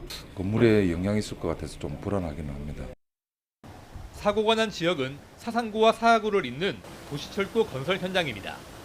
해당 구간에서 발생한 땅 꺼짐 사고는 올해에만 6건에 달합니다. 도시철도 공사에 따른 사고 가능성이 있지만 지하에 매설된 노후 배관에서 물이 새 나와 사고가 났다는 시각도 있습니다. 부산시는 사고가 반복되자 공사와의 관련성을 조사하면서 추가로 땅 꺼짐이 생길 가능성도 확인하고 있습니다.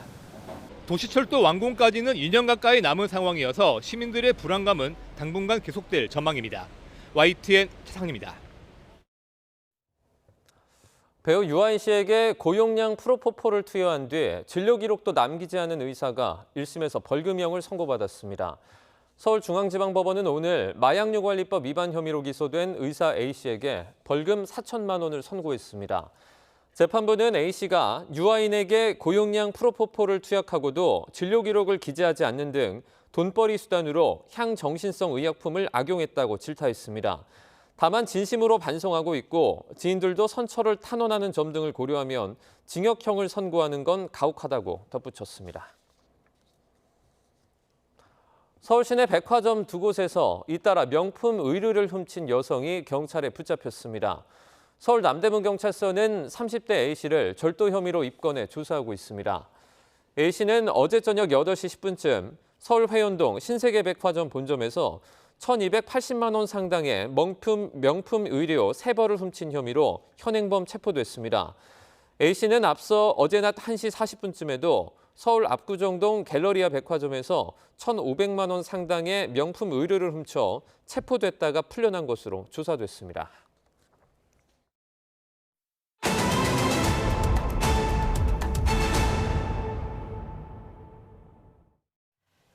한국은행 금융통화위원회가 기준금리를 연 3.5%로 묶었습니다. 지난해 2월부터 이어진 동결행진은 이번이 13번째인데요. 한은은 물가가 둔화하고 있고 내수 회복세도 더디지만 정부 부동산 대책 등이 수도권 집값과 가계부채에 미치는 영향을 좀 더 점검하기 위해서 현재의 긴축 기조를 유지하기로 했다고 설명했습니다. 올해 성장률 전망치는 2.5%에서 2.4%로 0.1%포인트 하향 조정했습니다. 분양가 상한제는 투기 과열을 막고 집값을 안정시키기 위한 제도죠. 그런데 현실을 제대로 반영하지 못하는 경우가 많습니다. 실거주 의무 기간도 들쭉날쭉이어서 좀 더 정교한 제도 보완이 필요해 보입니다. 김기봉 기자입니다. 서울 서초구에 건립 중인 재건축 아파트 DH 방배. 분양가 상한제가 적용되는 강남 3구 규제 지역이지만 이 아파트는 실거주 의무가 없습니다. 갭 투자를 막기 위한 실거주 의무에서 이 아파트가 제외된 이유는 면적당 분양가가 주변 시세보다 높기 때문입니다.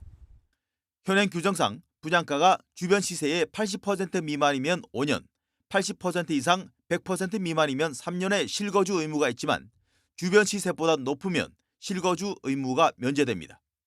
이 아파트의 분양가는 3.3제곱미터당 6,500만 원으로 주변 주택보다 1,000만 원 가까이 비싸다고 판단된 것입니다. 하지만 이 아파트의 경우와는 정반대로 분양가가 주변 시세보다 턱없이 낮아 청약 과열을 일으키는 경우도 많습니다. 최근 분양한 인근 반포동의 레미안 원펜타스는 분양가가 주변 동급 아파트 시세보다 최대 20억 원 이상 싸 로또라 불렸습니다. 똑같은 규제 지역에서 똑같은 규정을 적용받는데 왜 이런 차이가 나는 걸까? 분양가를 구성하는 택지비의 경우 한 번 감정을 받으면 시간이 지나도 그대로 적용돼 원펜타스는 2021년 평가 가격이 적용된 반면 DH 방배는 올해 2월 감정가가 반영됐습니다. 아울러 실거주 의무 기간의 기준이 되는 주변 시세도 인근 지역 조사주택의 최근 1년 이내 실거래 평균으로만 규정하다 보니 현실을 반영하지 못할 수 있다는 것입니다.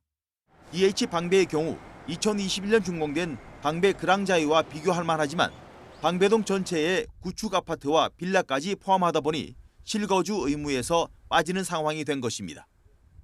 인근 지역의 시가를 정할 때 낮은 가격으로 만약에 설정하게 되면 이 거주 기간이 없어질 수도 있고요. 또 높은 가격으로 설정하게 되면 거주 기간이 늘어날 수도 있어서 이에 대한 객관적이고 합리적인 인근 지역 설정과 가격 설정이 필요합니다.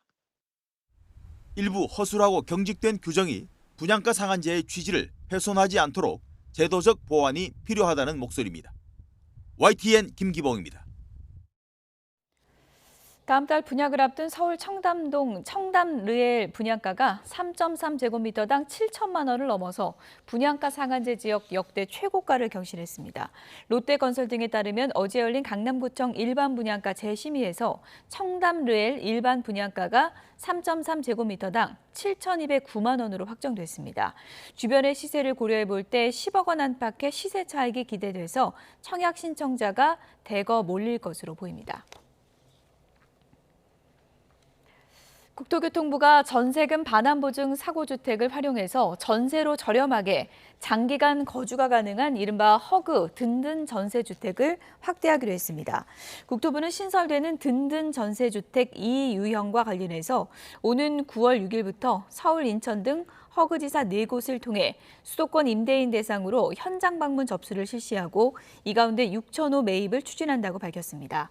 신설되는 든든 전세주택 2유형은 경매 진행 전에 허그가 기존의 집주인 주택을 대위 변제금 이내로 협의 매수한 뒤 임대하는 유형을 뜻합니다. 국토교통부는 신축 매입 임대주택을 내년까지 11만 호 이상 차질 없이 공급하기 위해서 한국토지주택공사 LH와 추진 상황을 지속적으로 점검해 나가겠다고 밝혔습니다. 신축 매입 임대주택은 LH가 민간 회사로부터 신축을 매입해 시세보다 저렴하게 임대 공급하는 주택입니다. 미국 고용시장이 당초에 파악됐던 만큼 뜨거운 상황이 아니었다는 당국의 공식 통계 수정 발표가 나왔습니다. 이에 따라 미 연방준비제도가 고용시장 약화에 대응해 9월 금리 인하에 나설 것이란 전망이 더욱 힘을 얻고 있습니다. 김지용 기자입니다. 미국 노동부가 올해 3월 기준 연간 비농업 일자리 증가폭을 종전에 내놓았던 숫자에서 81만 8천 명 줄여 수정 발표했습니다. 지난해 4월부터 올해 3월까지 미국의 일자리 증가폭이 종전에 발표된 수치 290만 명보다 약 30% 감소한 겁니다. 월간 기준으로는 이 기간 일자리 증가폭이 종전 24만 6천 명에서 17만 7천 명으로 하향 조정됐습니다. 이 같은 하향 조정폭은 지난 2009년 이후 가장 컸다고 CNBC 방송은 전했습니다. 지난 7월 고용보고서 발표 이후 미국의 노동시장이 예상 밖으로 빠르게 냉각하고 있다는 우려가 커지면서 고용지표 수정 발표에 관심이 쏠렸습니다. 이번 수정 발표는 미국의 노동시장이 기존에 알려졌던 것보다 강하지 않았음을 시사한 것으로 풀이됩니다. 이에 따라 연방준비제도가 오는 9월 금리 인하를 개시할 것이라는 시장의 예상을 한층 강하게 뒷받침할 것으로 전망됩니다. 오늘 공개된 7월 FOMC 의사록에서도 다수 위원들은 경제 지표가 예상대로라면 9월 기준금리 인하가 적절하다는 뜻을 내비쳤습니다. If that test is met, a reduction in our policy rate could be on the table as soon as the next meeting in September. Again, that the broad sense of the committee is that we're getting closer to the point at which it will be appropriate to reduce our policy rate. 이제 시장 관계자들은 현지 시간 23일 잭슨홀 연례 경제 심포지엄에서 연설할 제롬 파월 연준 의장의 입에 주목하고 있습니다. YTN 김지영입니다. 미국 팝스타 테일러 스위프트가 공연장을 겨냥한 테러 공격 모의 계획이 적발돼 오스트리아 빈 콘서트가 취소된 것과 관련해서 공포심과 죄책감을 느꼈다고 밝혔습니다. 테일러 스위프트는 현지 시간 21일 인스타그램에 글을 올려 빈 공연 취소는 충격적이었다며 취소 사유 탓에 내 마음은 새로운 공포심과 함께 이 공연에 오르고자 했던 많은 이들을 향한 죄책감으로 가득 찼다고 썼습니다. 그러나 오스트리아 당국에 감사하는 마음도 들었다며 덕분에 우리는 인명피해가 아니라 공연 취소를 슬퍼하게 됐다고 덧붙였습니다. 한반도에서 가까운 중국 보하이만 일대에 이틀 동안 500mm가 넘는 폭우가 쏟아졌습니다. 여름 내내 폭우와 폭염 등 기상이변이 되풀이되면서 채소값이 40% 넘게 급등했습니다. 베이징에서 강정규 특파원입니다. 홍수에 땅이 무너지면서 위태롭게 떠있는 집, 내부 주방 바닥엔 구멍이 뻥 뚫렸습니다. 급물살에 떠내려온 차들은 결국 폭포처럼 변한 호수로 빠지고 맙니다.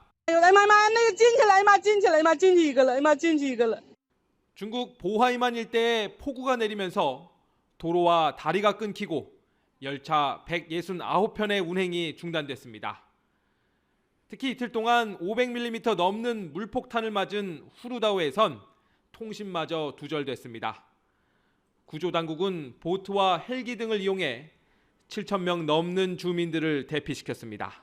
534.7毫米，这个数据也突破了葫芦岛地区有气象记录以来历史极值。 산시성과 허난성 등 중북부 내륙엔 메추리할 만한 우박이 쏟아졌습니다. 반면 스촨 분지와 충칭, 우한 일대는 연일 40도를 넘나드는 폭염이 이어지고 있습니다. 서북 신장 지역은 극심한 가뭄 탓에 군용 무인기가 45일 동안 인공 강우 작전에 투입되고 있습니다. 끊이지 않는 기상 이변 속에 지난 2달 동안 주요 채소 28종의 가격은 40% 넘게 뛰었습니다. 今年买的毛豆，买的大白菜，感觉菜价好像感觉涨了有30%左右了。 중국산 수입 채소 비중이 적지 않은 국내 밥상 물가도 더욱 들썩일 걸로 보입니다. 베이징에서 YTN 강정규입니다. 일본 후쿠시마 제1원전 원자로에 남아있던 해결료 잔해를 꺼내는 작업이 오늘 시작될 예정이었지만 준비 작업이 갑자기 중단됐습니다. NHK 등 일본 언론들은 원전 관계자의 말을 인용해서 도쿄전력이 오늘 아침에 시작하려던 후쿠시마 제1원전 2호기의 시험 채취를 위한 작업을 중단했다고 전했습니다. 채취 장비 설치에 문제가 있었던 것으로 전해졌는데 이후 작업 일정도 아직 정해지지 않은 것으로 알려졌습니다. 해결료 잔해 반출은 원자로를 폐쇄하기 위해 가장 어려운 작업으로 반출 시도는 2011년 후쿠시마 원전 사고 이후 13년 만에 처음입니다.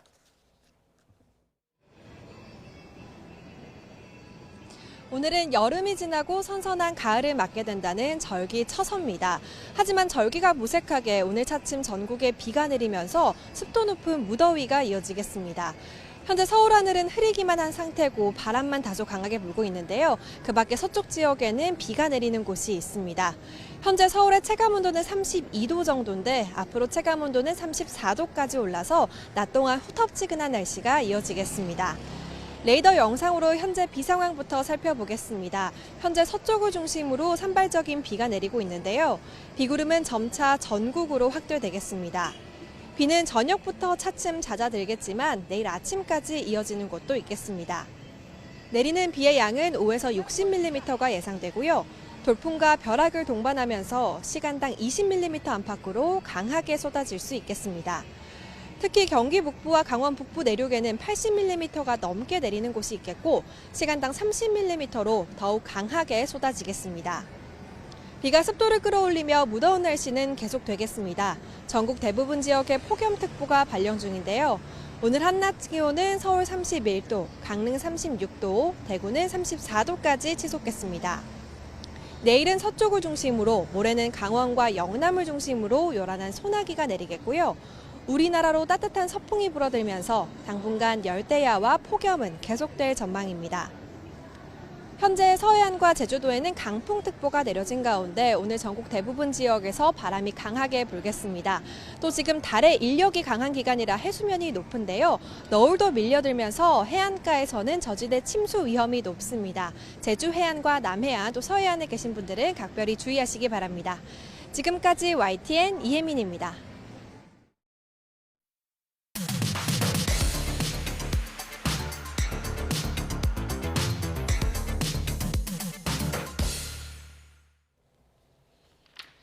네, 각이 살아있는 정치평론 시사정각 시작하겠습니다. 서정욱, 이승훈 두 변호사 나오셨습니다. 어서 오세요. 안녕하세요. 네, 첫 번째 주제어 내용 보겠습니다. 보여주시죠. 네, 이재명 대표 오늘 코로나 확진됐습니다. 대표회담이 일요일로 예정이 돼 있었는데 며칠 안 남았기 때문에 연기된 거죠? 일단. 예, 아마도 뭐 다시 얘기를 하겠습니다만 한 일주일 정도 연기가 되지 않을까 싶고요. 실제 이재명 대표가 당대표 출마하면서 한 달 반 정도 굉장히 힘들었잖아요. 그리고 그 얼마나 폭염이었습니까? 그 더운데 활동을 많이 하다 보니까 많이 체력이 약해진 것 같은데 이번 기회에 한 일주일 정도 시간을 가지면서 뭐 재판은 나가야 될 것 같습니다만 그 과정에서 향후 이제 2기 지도부가 어떻게 진행할 것인지 뭐 이런 것들도 좀 생각할 수 있는 시간을 가진 게 아닌가 싶습니다. 코로나 확진 받으면 재판도 못 나가는 거 아닙니까? 아마 근데 그 재판도 제가 보기에 수년 해줬죠. 코로나 받으면. 그다음에 그 수사도 있어요. 이제 수원지검의 그 법인 카드 그것도 이제 원래 전당대회 이후로 미뤄놨거든요. 7월 4일 날 원래 소환 통보를 했습니다. 따라서 이제 수사 재판 그다음에 그 문재인 대통령 방문하는 거. 오늘 20일, 원래 가려고 했었는데. 전북의 모든 일정이 올 수도 되지 않을까 봅니다.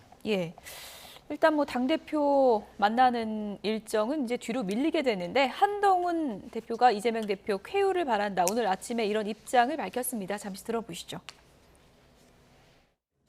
여야 대표 회담에 대한 일정 준비가 진행되고 있는데요. 지금 정치를 복원하고 민생을 위해서 서로 협력할 때입니다. 많은 국민들께서 바라고 계시고 저희 국민의힘도 오로지 민생을 생각하면서 협력하고 정치를 복원할 생각이 확고합니다. 잘 준비하겠다는 말씀을 드립니다. 조금 전에 이재명 대표님 측에서 저희에게 부득이하게도 이번 일요일로 저희가 약속했던 저와의 여야 대표 회담을 코로나 증상이 생기셨다는 말씀을 하시면서 부득이 연기할 수밖에 없다라는 말씀을 전해 오셨는데요. 이재명 대표님의 쾌유를 바랍니다.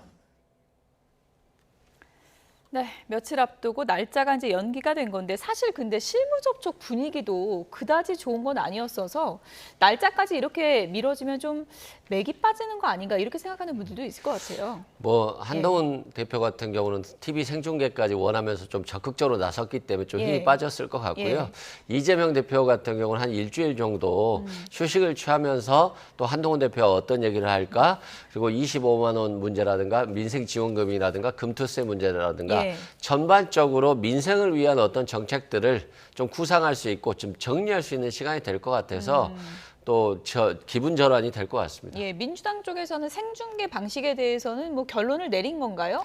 결론은 안 내렸습니다만 뭐 굳이 이재명 대표가 생중계를 피할 이유가 있겠어요? 피할 이유는 없지만 다만 회담의 내실화를 가져야 되고 또 회담의 성과를 내야 되는데 이게 생중계를 하다 보면 자신의 지지층을 생각하는 발언을 할 수밖에 없고 그러다 보면 결과로 이어지지 않을 수 있거든요. 이제 그걸 우려한 것인데 뭐 한동훈 대표가 자신 있게 생중계 하자고 하면 이재명 대표도 뭐 거부할 이유는 없다. 다만 성과를 내는 회담이어야 된다. 이런 말씀드립니다. 예, 뭐 대표 회담 날짜도 미뤄졌기 때문에 어떤 방식으로 무슨 의제를 논의할 것인가 이 실무 접촉 기간도 상당히 좀 길어지게 됐는데 생중계 문제는 어떻게 결론날 것 같으세요? 아마 이제 뭐 생중계는 양쪽이 다 동의를 해야 되는데 문제는 이제 중계를 하다 보면 성과가 날 수가 없죠. 서로 이제 좀 밀고 당기며 협상하는 과정 이걸 다 보여줄 수가 없잖아요. 생중계하면 이제 지지층 의식에서 아무래도 이 원칙 강성 발언할 수밖에 없고 따라서는 생중계는 이제 좀 어렵다. 그래서 성과가 안 논다. 아마 안 할 가능성이 더 많지 않나 이렇게 저는 보고요. 그다음에 크게 좀 기대하기 힘든 게 물론 이제 전세사기 특별법이나 간호사법이나 이제 이런 거는 합의 통과될 수도 있지만 진짜 중요한 거 최상병 특검 그리고 이제 25만 원 지원 그다음에 이쪽에서는 금투세 폐지 이런 것들은 이게 쉽지 않을 겁니다. 특히 한동훈 대표는 본인이 완전히 오는 아니잖아요. 회사로 치면 이제 전문 경영인 뭐 월급 받는 사장 그렇잖아요. 이게 완전히 본인이 다 결정할 수 있는 건 아니잖아요. 오너가 아닙니까? 아니 특히 최상병 특검은요.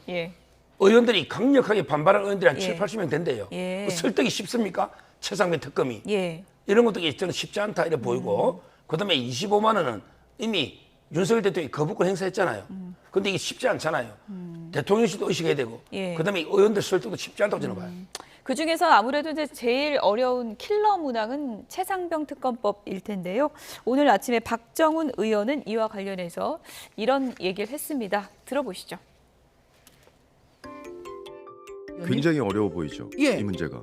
저는 그렇게 안 봐요. 아 그래요? 네. 왜 그러냐면 일단 용산에서 최상병 특검을 반대하는 건 맞습니다. 맞고 의원들의 다수도 아직은 부정적이에요. 공수처 수사 결과가 언제 나오는지가 중요한 변수가 되는 거예요.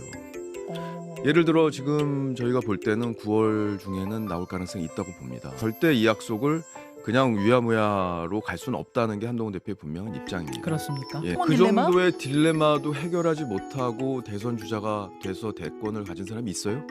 없죠. 저는 최상병 문제, 특검 문제를 한동훈 대표가 어떻게 푸느냐. 저는 거기에 가장 중요한 한동훈 대표의 시험 포인트.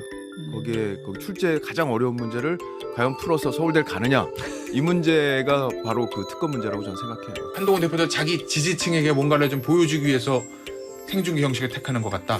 용산에 보여주는 거죠. 그 얘기는 뭐냐면 본인들의 속내는 그동안 주장해왔던 것처럼 제3자 특검이나 이런 걸 통해서 진실을 규명해야 할 입장이지만 용산과의 관계 설정에서 65% 가까운 지지를 받고 당대표가 되는 그 순간까지는 어느 정도 용기가 있었을지 모르겠지만 지금의 한국은 그렇지 않은 것 같습니다. 용산의 눈치를 보는 것 같다. 그렇습니다.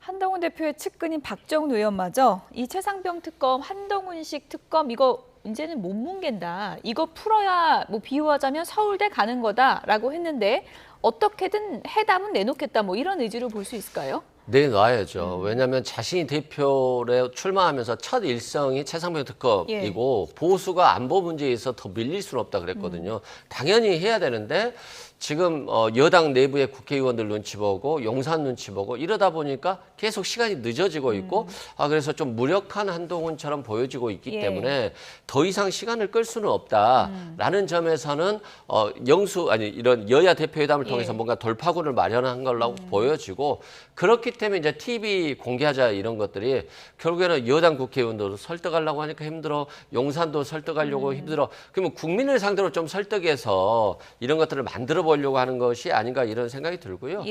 공수처 수사 결과가 나오면 더 어려워집니다. 수사 결과 나와서 문제 없다고 하면 한동훈 대표한테 왜 특검하냐고 그럴 것이고 문제 있다고 하면 문제 있는 것만 처리하면 되지 왜 윤석열 대통령을 물고 늘어지냐라고 할 것이기 때문에 저는 시간이 늦어질수록 한동훈 대표는 더 어려워질 것 같다 이런 생각이 듭니다. 어쨌든 뭐 당대표 회담 전에는 한동훈 대표만의 해답지를 좀 갖고 가야 될 텐데 그걸 좀 논의하는 과정이 지금 필요하다고 보십니까? 좀 이제 저는 지금이라도요 깨끗하게 포기하는 게 맞다 봐요. 포기를 해야 된다고요? 예. 왜냐하면 이제 전당대회 이후에 상황 변화가 많이 있은 게 특히 이제 경찰에서 임성근 사단장은 혐의가 없다. 불송치했잖아요. 혐의가 없는 사람을 이게 빼라고 한 게 이게 뭐 불법입니까?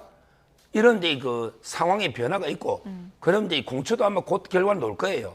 최근에 대통령 핸드폰까지 영장을 다 받았잖아요. 이 정도 수사했으면 할 만큼 했잖아요. 근데 거기서도 대통령이 혐의가 없다면 굳이 특검을 몰고 할 이유가 없다. 그냥 말을 바꾸면 공격받겠지만 명분이 있잖아요. 옛날에 전당대회 때는 특검 이제 하려고 했는데 재선의 특검을 이후에 보니까 경찰에서 임성근 사단장도 이제 불송치가 됐고 그다음에 공처에서 이렇게까지 대통령에 대해서 철저하게 수사했는데 의혹이 없다. 이러면 이제 깔끔하게 저는 접는 게 맞지 않나. 어차피 국회의원들 제가 아까도 말했지만 70~80명이 강하게 반대한대요. 한동훈 대표 지지하는 분이 뭐 몇 명이 있을 수 있지만 통과가 쉽지 않습니다.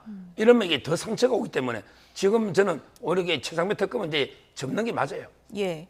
접는 게 맞다는지 개인적인 의견을 얘기해 주셨는데 한동훈 대표 취임 이후에 가장 관심을 모았던 부분이 아무래도 용산과의 관계고요. 용산과의 관계에 있어서 이제 제일 중요한 문제 중에 하나가 바로 이 문제잖아요. 한동훈 대표의 지금 스탠스가 어떤 것 같으세요?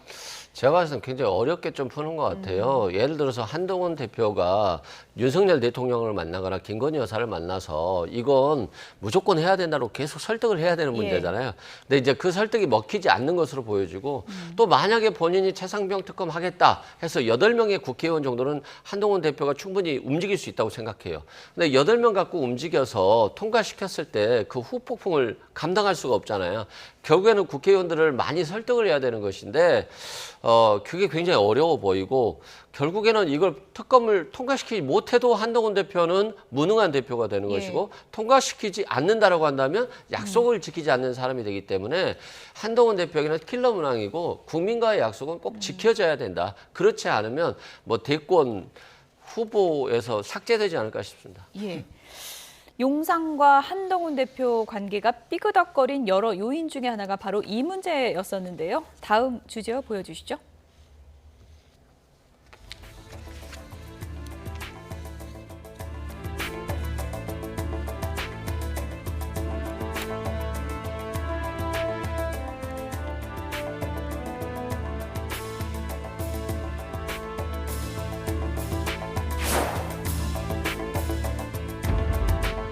그간 건넸던 선물에 대통령 직무 관련 대가가 있었다는 점을 뒷받침하기 위한 취지로 읽힙니다.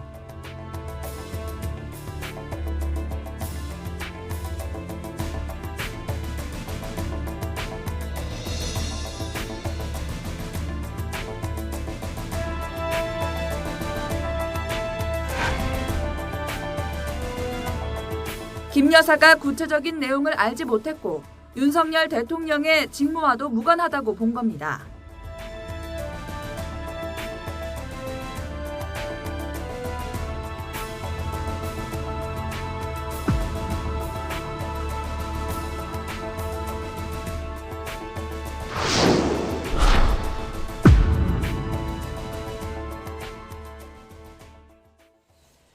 네, 명품백 사건. 지금 검찰에서 무혐의 종결한다는 건가요?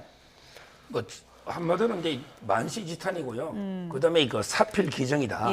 이렇게 두 한자성어로 정리할 수 있는데 수사팀 꾸려지고 지금 한 넉 달 된 건가요? 그렇죠. 전담팀이 3명이 왔죠. 근데 이거는 이제 누가 뭐래도 원래는 이제 김영란법으로 이제 고소가 되는 게 주된 범죄 혐의예요. 근데 처벌 조항이 없으니까 이제 와서는 이제 뭐 알선 수재 운운하는데 뇌물 우리 전 국민이 동영상을 봤기 때문에 알선이라는 게 어떤 공무원의 직무와 관련해서 알선하면서 대가로 받아야 되는데 그게 아니라는 건 전 국민이 동영상을 지켜봤잖아요. 대통령이 직무 알선하면서 그게 대가성이 있는 게 아니다 말이죠. 그 파우치가 따라서 이제 그 공무원 뇌물죄까지 확대하는 거는 이건 너무 나가도게 한참 나왔고요. 그다음에 대통령이 이걸 인지했다는 이런 아무런 게 증거가 없는데 마치 대통령이 바로 알았는데 그때 신고 안 한 것처럼 대통령도 아마 저는 이제 언론 보도는 이걸 보고 알았지 않을까. 이게 합리적인 지금 상식적인 추론이고요. 무엇보다 주장하려면 그걸 대통령이 빨리 인지했다 받을 때 이걸 이게 증명을 해야 되는데 그거 없잖아. 정황이나 모든 걸 종합해 보면 따라서 지금 와가지고 이게 무리하게 뭐 별의별 죄를 이게 뇌물까지 확대하려는 건 말이 안 되고 지금 중앙지검에서 이제 그 이번에 김영란법을 해서 처벌 조항이 없어서 무혐의다. 이거는 뭐 올바른 결정인데 아마 대검에서도 이제 그대로 오늘 수용할 걸로 제가 알고 있습니다. 예. 뭐 무혐의 근거가 여러 가지가 있는데 가장 핵심적인 거는 이제 청탁 대가가 아니다. 만나준 것에 대한 감사함을 표현한 것뿐이다. 이렇게 지금 검찰은 보고 있는 거죠. 그렇죠. 이제 국민들 입장에서 보면 허탈할 것 같은데 만나는 조건으로 가방을 받은 것이니까 죄가 되지 않는다. 얼마나 황당한 결론 아니겠어요? 저는 검찰도 굉장히 힘들 것 같아요. 앞으로 공직자의 배우자가 뇌물을 받으면 다 처벌이 안 돼요. 어떻게 되겠습니까? 남편은 몰랐던 것이고 공직자는 몰랐던 것이고 또 뭐 외국인이 줬다라든가 또 이제 검찰 수사 받으러 오라고 하면 뭐 검찰 핸드폰까지 검찰이 뺏기면서 수사를 한 거 아니겠어요? 그러면 이건 봐주기 수사라기보다는 무혐의란 결론을 내놓고 수사한 것이기 때문에 국민들 입장에서 보면 그리고 검찰 입장에서도 이제 앞으로 누가 검찰을 존중하겠어요? 그렇다고 한다면. 그래서 검찰도 힘들고 국민도 힘든데 결국 김건희 여사만 무혐의 처분을 받았다. 그리고 이런 것들은 결국 우리 공직사회에 있어서 굉장히 잘못된 신호를 주는 것이다. 이런 말씀입니다. 예. 이게 만나준 것에 대한 감사함의 표시라고 봤다면 이 감사함의 표시도 하지 말라고 한 게 청탁금지법 아니냐 이렇게 또 반발을 하는 시각도 있거든요. 그건 어떻게 보세요? 그러니까 이제 그 청탁금지법을 만들 때 이제 그 배우자도 금지 조항이 있잖아요. 남편의 직무와 관련해서 이제 만나지 마라 금지가 있잖아요. 그러면 그때 처벌 조항을 넣어야 되잖아요. 근데 그걸 누가 안 넣었냐고요. 그때도 넣자고 주장하는 사람이 많았어요. 근데 의원들이 안 넣었잖아요. 의원들이 본인이 이번에 이재명 대표 헬기로 서울대 병원 올 때 공무원들은 다 이게 처벌되는데 이재명 대표하고 천준호 비서실장만 의원들만 처벌 조항이 없다는 거예요. 김영란법에. 그것도 이게 말이 안 되죠. 그러니까 국회의원들이 자기들은 김영란법에 다 빼놨지 않습니까? 민원이라는 핑계 하에. 그것 때문에 그것도 권익위 국정의 안타까운 죽음의 두 가지 아닙니까? 지금 그 문제, 김건희 여사 문제하고 이재명 대표 헬기 이송 두 가지 때문에 비난을 많이 받았잖아요. 제 말은 이게 국회의원들이 자기들이 아주 법을 잘못 만들어 놓고 이제 와서 이게 처벌 왜 안 하냐? 이게 말이 됩니까? 이제 법을 만든다고 다시 하잖아요. 앞으로 법을 만들면 이제 배우자도 무조건 처벌이 아니고 남편의 직무와 관련해서 선물을 받을 때 배우자도 처벌 조항이 있는 거죠. 이번에 이제 수사팀이 그 가방 실물을 임의로 제출받았잖아요. 이게 그 가방이 맞는지는 확인이 된 건가요? 확인이 안 됐죠. 왜냐하면 가방이 일련 번호가 확인이 돼야 되는데 일련 번호가 확인이 안 됐기 때문에 예를 들어서 김건희 여사가 사용을 했거나 다른 사람에게 주었다 할지라도 새로 사서 그것 가지고 이거라고 하면 확인이 안 되는 거거든요. 그리고 검찰이 지금까지도 아마 반환을 받지 않은 걸로 알고 있어요. 그래서 검찰의 수사는 뭐 제대로 된 수사라고 볼 수는 전혀 없다 이런 말씀드리고요. 조국 지금 대표잖아요. 가족도 핸드폰 압수수색 당하고 자신도 당하고 집에 압수수색되고 이렇기 때문에 검사가 기소할 수 있는 거잖아요. 근데 어떤 김건희 여사에 대한 사건은 압수수색이라든가 이런 게 없잖아요. 그러면 수사가 될 수가 없는 거죠. 그래서 결국에는 뭐 봐주기 위해서 열심히 노력을 했다라고 뭐 보면 될 것 같습니다. 예.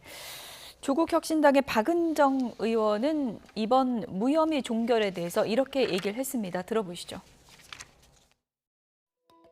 예, 당연히 예상했고 권익위에서 종결 처분할 때 그게 시그널이었거든요. 네. 이것은 이제 10년 전에 그 김학의 차관 동영상을 보고도 김학의 아니라고 했던 불기소 결정했던 이후에 검찰의 가장 치욕스러운 결정이 될 거라고 생각합니다. 이원석 총장이 어떤 결정을 내리는지가 지금 관심사인데 이 건과 관련해서는 뭐 그 결정할 권한이 아무것도 없을 것이다. 그렇게 보여지고 그리고 이원석 총장이 지금 수심위 얘기가 나오고 있는데요. 그 수심이라는 거는 수사팀하고 대검하고 의견이 다를 때 뭐 이게 총장이 뭐 소집을 할 수는 있겠지만 뭐 사실상 이원석 총장이 수심위 결정을 고민한다 하더라도 지금 그 나가는 검찰총장의 결정을 보필할 대검 참모는 없을 거라고 생각합니다. 네, 서정 변호사님. 어쨌든 이원석 총장에게 아직까지 수사 지휘권이 있는 거잖아요. 이게 수사팀이 종결하겠다면 그냥 종결하는 겁니까? 총장이 할 수 있는 게 없는 겁니까? 뭐 진행권은 이제 이거 아직 임기가 9월 15일까지니까. 예. 근데 그게 이제 명분이나 그게 있어야 되잖아요. 근데 이번에 서울중앙지검에서 서울에서 백은종 씨인가 이분이 신청을 한 거예요. 예. 근데 그분은 신청권이 없어요. 법에는 이제 그 피의자가 원칙하는 거, 피의자가. 예. 기본은 김건희 여사가 하는 겁니다. 원래 자기 권리를 위해서. 예. 그다음에 피해자 있죠. 예. 사기 같은 게 피해자도 있을 거 아니에요. 요런 거 하는 거예요. 그다음에 기관 고발인, 일반 고발인이 아니고 고발인은 관계 없으니까 따라서 이제 대상이 아니라서 중앙지검에서 이제 이미 각하됐잖아요. 근데 이번에 뭐 대검에서 이제 그 최재형 목사가 한대요. 이분도 맞아. 이분이 피해자가 아닙니다. 이분도 이게 범죄 혐의자예요. 이분이 피해 본 게 아니에요. 자기는 취재하러 이게 공작으로 들어간 거잖아요. 예. 따라서 저는 소지권이 없다고 봐요. 최재형 목사도. 예. 그렇다면 이게 뭐 굳이 할 이유도 없고 더군다나 이게 이렇게 명백한 사건에 굳이 수사심의에 열 이유가 없다. 빨리 저는 신속하게 결정이 맞고 뭐 그래 할 걸로 봐요. 이원석 총장이 김건희 여사의 조사 방식에 대해서는 상당히 좀 불쾌감을 표시하기도 했는데 이번에 종결 처리를 그대로 받아들일까요? 아니면 뭐 수사심의를 소집하거나 무언가 다른 좀 액션이 있을까요? 저는 뭐 그대로 받아들일 걸로 봐요. 뭐 법부락이라고 하면서 예. 법은 아첨하지 않는다, 권력에. 그렇게 강한 얘기를 했습니다만 결국에는 용산의 뜻대로 다 가지 않았을까요? 저는 그렇게 생각되고요. 그렇다고 한다면 임기 며칠 남지 않았는데 지금 다시 수사심의를 소집한다? 그러면 결론은 또 똑같을 건데 저는 뭐 이제 퇴임을 앞두고 그냥 무난하게 나가시지 않을까. 근데 아쉬운 부분은 야당이라든가 야당 수사에 대해서는 그렇게 엄격하고 원칙을 강조하고 행동으로 이어졌었는데 전혀 김건희 여사 수사에 대해서는 행동이 아닌 말만 있어서 좀 아쉬운 부분이 많다 이렇게 말씀드립니다. 네, 오늘 이원석 총장의 기자들 질문에는 말을 아꼈는데 퇴임 전에 또 어떤 얘기를 할지는 좀 기다려봐야 될 것 같고요. 뭐 수사는 그렇고요. 정치적으로 이 수사가 종결된다고 하더라도 또 김건희 여사의 그런 정치적, 도의적 사과 문제는 남는다. 국민의힘 내부에서도 본인이 직접 나서서 사과하면서 마무리 짓는 게 어떻겠느냐라는 얘기가 계속 나오고 있는데 그건 어떻게 보세요? 그렇죠. 그때는 이제 그 아마 총선 전에나 예. 이때는 이제 그 아마 유불리도 좀 하고 그래서 이제 문자를 5번이나 보내서 한동훈 대표가 읽고 씹었다는 논란 그게 있었잖아요. 근데 이제는 선거도 없고 이제는 이제 뭐 모든 이제 정치적인 유불리 판단할 필요는 없잖아요. 그렇다면 저는 뭐 한번 이게 고민해 볼 필요 있다 봐요. 왜? 아무래도 이게 법적으로는 아무것도 아닌 사건이죠. 실제 아버지 친구라면서 가방 하나 던지라고 한 게 이게 뭐 엄청난 지금 1년 이상 뇌물처럼 떠드는데 이 야당 내 뭐 몇 조짜리 몇 천억짜리 사건에 비하면 이 사건도 아닌 거는 맞아요. 그렇지만 이제 국민들이 볼 때는 그래도 이게 영부인이 이런 게 목사를 만나서 선물을 이게 놓고 한 거 이게 빨리 적시 돌려주지 못하거나 이게 안 만났어야 되는데 예. 만난 거 이 점에 대해서 약간 이게 좀 비판적인 여론도 있으니 뭐 저는 깔끔하게 그 한번 이제 법적으로 다 끝났기 때문에 예. 사과하고 지나가는 것도 이게 뭐 충분히 고려해 볼 만하다. 이런 데 생각이 듭니다. 네, 수사 종결과는 또 다른 맥락으로 정치적으로 매듭을 또 어떻게 짓느냐도 이제 상당히 여론 추이에 큰 변수가 될 수 있으니까 이 부분은 어떻게 매듭 지어질지 좀 보겠습니다. 대표 연임에 성공한 이재명 대표, 오늘은 이제 코로나 확진돼서 모든 일정이 취소가 됐는데 코로나 확진되기 전 어제 조국 혁신당 대표를 방문했습니다. 그 장면 잠시 보시죠. 보통 통상 난 보내고 이러는데 제가 선인장을 보낸 거는 난 관리도 쉽지 않고 더 중요한 거는 선인장이라는 꽃이 다 아시다시피 사막이라는 매우 열악한 조건, 겁나는 조건에서 그걸 이겨내고 꽃을 피우는 식물 아니겠습니까? 그래서 이재명 대표님께서 이렇게 대시하는 것으로 제가 제 마음을 담아서 일부러 저희 당시자분들한테 선인장 보내라라고 지시를 했고 선인장의 꽃말이 열정, 뜨거운 마음 이런 걸 제가 알고 있습니다. 그래서 그런 마음을 주로 민주당 그리고 우리나라를 끌고 나가주시라 그런 그 마음이었습니다. 선인장 선물 하시길래 저야 진심을 너무 잘 알죠. 말씀하지 않으셔도 이거 혹시 찐이라고 했다고 뭔가 또 왜곡하지 않을까 약간 걱정을 했는데 빨리 설명을 해주셔가지고 더 이상 이제 왜곡은 없어서 다행입니다. 귀한 꽃을 반드시 피워보도록 노력하겠습니다. 일단 용산의 축하나는 아직 배달은 안 된 것 같은데 조국 대표가 선인장 선물했다 그래요. 그래서 일각에서 뭐 가시밭길 가라는 거냐 이렇게 또 오해하는 분들도 있을 것 같고요. 원칙적으로 보면 난을 많이 선물하잖아요. 예. 근데 선인장이어서 다소 의아할 것 같기는 한데 그래서 조국 대표가 빨리 설명을 한 겁니다. 이건 선인장은 정말 어려운 사막 같은 곳에서 어렵게 꽃을 피우는 건데 이재명 대표 또 어려운 환경에 있지만 꼭 꽃을 피워라 이런 취지의 어떤 긍정적 메시지고요. 사막에 있는 건 맞다는 건가요? 그렇죠. 본인도 사막에 있지 않습니까? 결국에는 본인이나 이재명 대표는 사막에 있는데 꼭 정권 교체를 위해서 합심하자. 뭐 이런 취지까지도 담긴 선물이 아닌가 싶습니다. 예. 뭐 정치적 동지라는 표현을 두 분이 많이 쓰고 있습니다. 요즘에 또 부쩍 만나는 횟수도 잦아지고요. 정치적으로 보면은 뭐 동지자 라이벌인 것 같기도 하고 또 뭐 사막에 비유하셨지만 사법 리스크라는 또 공통 분모가 좀 있는 것 같기도 하고요. 제가 보기에 동지는 아닐 겁니다. 동지가 아닙니까? 아마 이제 그 총선 때 처음으로 지민 비조 그때 한 번에 그때는 이제 이해관계 일치했잖아요. 근데 지금 10월 달에요. 이미 영광과 곡성에 있죠. 선거를 보궐선거하는데 조국 혁신당에서 벌써 신장식 조국 대표가 월세를 얻었습니다.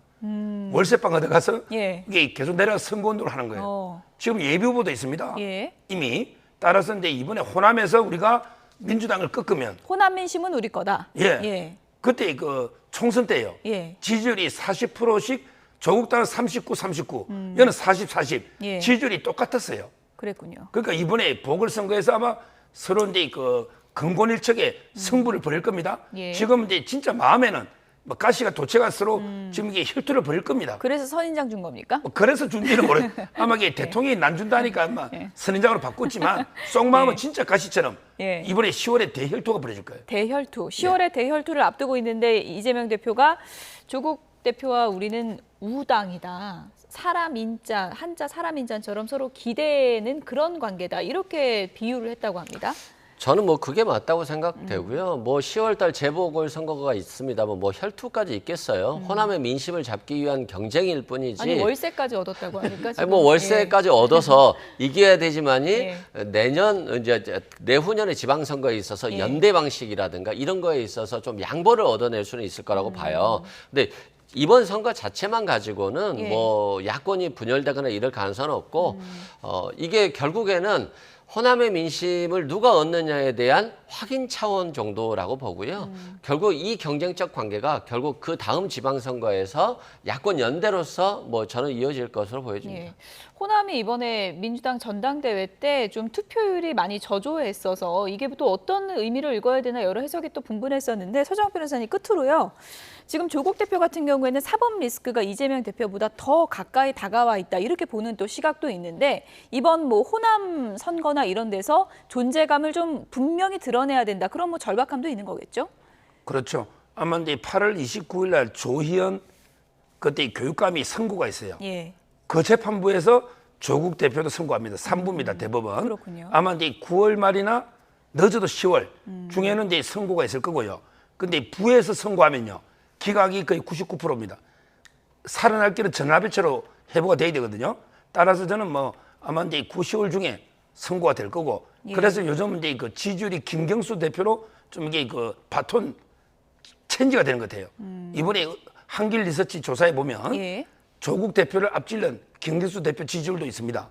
따라서 상당히 조국 지지층들이 이제 그 사법 리스크 때문에 혹시라도 이게 법정 구속되면 상당히 김경수 지사를 대안으로 뭉쳐서 이재명 대표하고 이게 그 친문이 뭉치지 않을까 이렇게 예상이 됩니다. 네, 좀 뭐 아직 과도한 해석일 수도 있을 것 같은데 그런 지형 변화가 좀 눈에 보이는 게 있는 겁니까 실제로? 저는 뭐 현실화될 가능성이 있다고 봐요. 10월 정도면 결론이 날 것으로 저는 추측이 되고요. 왜냐하면 조국 대표가 지금 딸 결혼도 시켰고요. 또 추석 이후라고 한다면 어느 정도 시간이 됐기 때문에 결론이 났을 때 대법원에서 파기환송이 되지 않으면 항소심 결정이 그대로 결정되기 때문에 그런 법정 구속될 우려가 있어요. 그래서 아마도 이제 만약에 조국 전 장관에게 사법 리스크가 현실화된다면 김경수 전 지사로 일부 이동할 가능성은 충분히 있다 이렇게 네. 생각됩니다. 아무튼 뭐 저희가 끝으로 전해드린 이 두 분의 선인장 우정. 이 시간에서 제가 10초만 하나 중요한 게요. 20초 드릴게요. 예. 이재명 대표는 이게 1, 2심에서 실형을 때리더라도요. 예. 법정 구속을 못 해요. 왜냐하면 이게 1, 2심은 국회 동의를 받아야 됩니다. 예. 실형을 때려도. 예. 근데 대법원은 실형 받는 순간에 배지가 달아나 버리기 때문에 국회 동의 없이 바로 이게 구속됩니다. 그러니까 이재명 대표는 아예 여유가 있는 거예요. 예. 국회 동의안이 없으면 판사가 구속을 못 시킨다. 조국 대표가 지금 훨씬 더 좀 조급할 조급하죠. 수 있는 그런 상황이다. 이렇게 정리를 하겠습니다. 지금까지 서정욱 변호사, 이승훈 변호사 두 분이었습니다. 고맙습니다.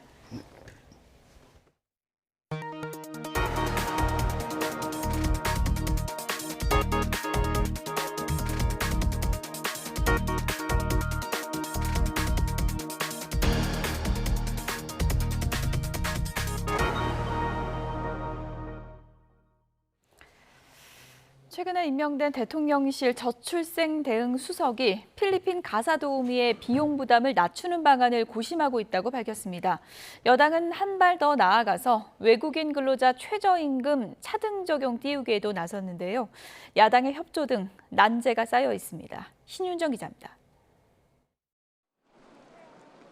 맞벌이 부부의 돌봄 부담을 덜기 위해 다음 달부터 시범 서비스가 시작되는 필리핀 가사 관리사 제도. 우리나라 근로자와 마찬가지로 최저임금이 적용돼 하루 8시간 기준 한 달에 238만 원을 받습니다. 우리나라 3인 가구 월 평균 소득의 절반을 넘으면서 이른바 강남 3구에 신청자의 40% 이상이 몰리는 등 논란이 일자 대통령실이 대책 마련에 착수했습니다. 양육비 부담 경감이란 도입 취지와 달리 비용 부담이 커져 앞서 제도를 시행하고 있는 외국 사례 등을 고려해 개선점을 찾겠다는 겁니다. 어떤 면에서 그런 비용 부담을 더 낮출 수 있을지를 고민을 해야 되는 상황이고 다양한 형태로 좀 도입을 한다면 원래 취지도 살릴 수 있고 다양한 수요를 충족시킬 수 있지 않을까. 다만 대통령실 고위 관계자는 YTN과의 통화에서 외국인 근로자 최저임금 차등 적용을 검토한 바 없고 사회적인 논의가 필요하다고 말했습니다. 여당에서는 좀 더 적극적인 목소리가 나왔습니다.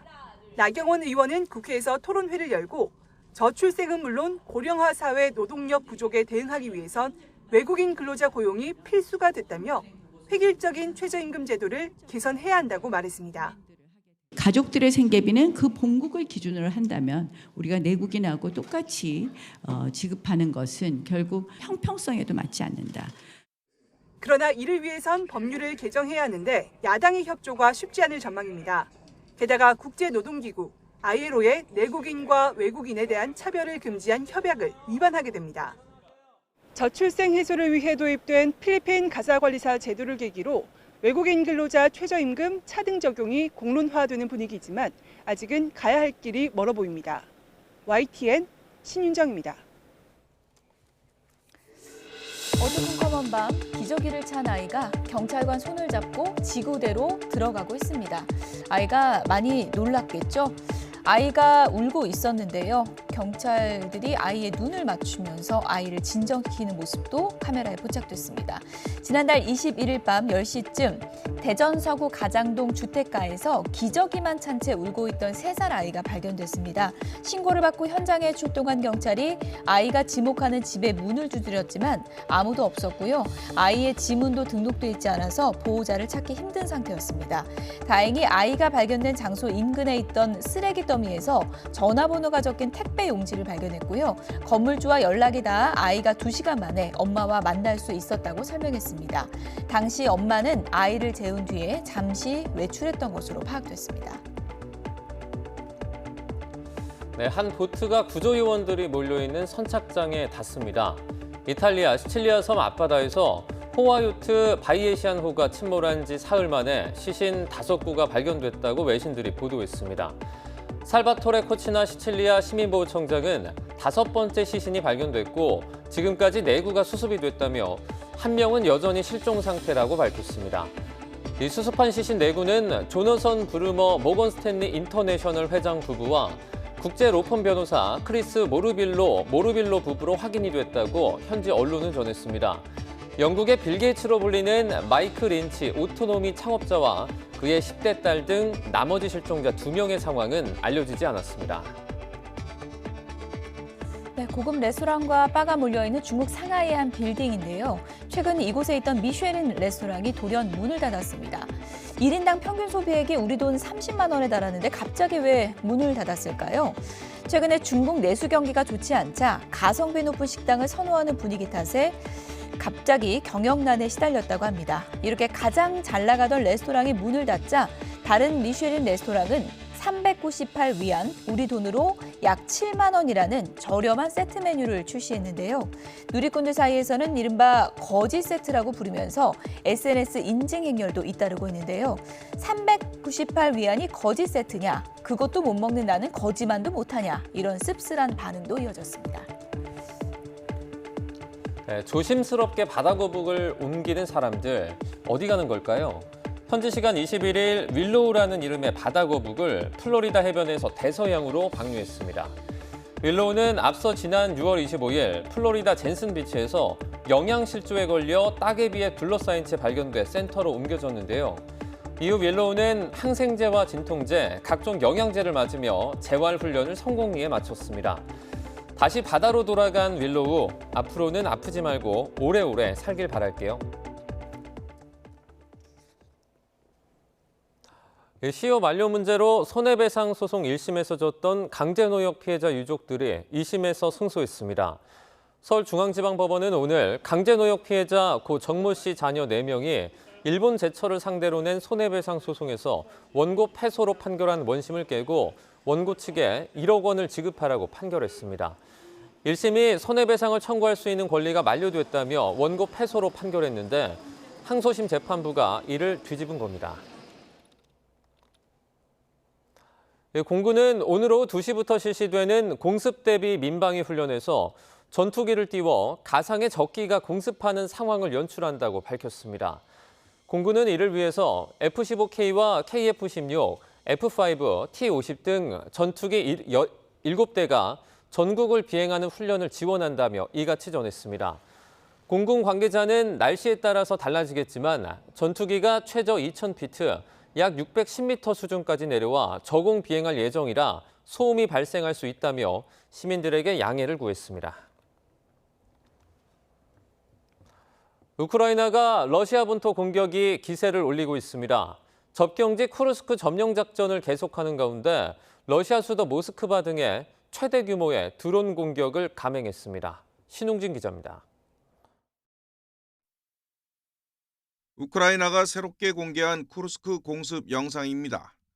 세임강에 놓인 다리 3개를 폭파한 데 이어 임시로 만든 부교까지 파괴하는 순간입니다. 우크라이나는 현재 서울 면적의 2배에 이르는 1263제곱킬로미터, 93개 마을을 통제하고 있다고 주장했습니다. Наша операція в Курській області триває. Наша бойова робота, робляться кроки. контролюємо визначені. 여기서 더 나아가 수도 모스크바를 비롯해 러시아 본토 곳곳으로 대규모 드론 공격을 감행했습니다.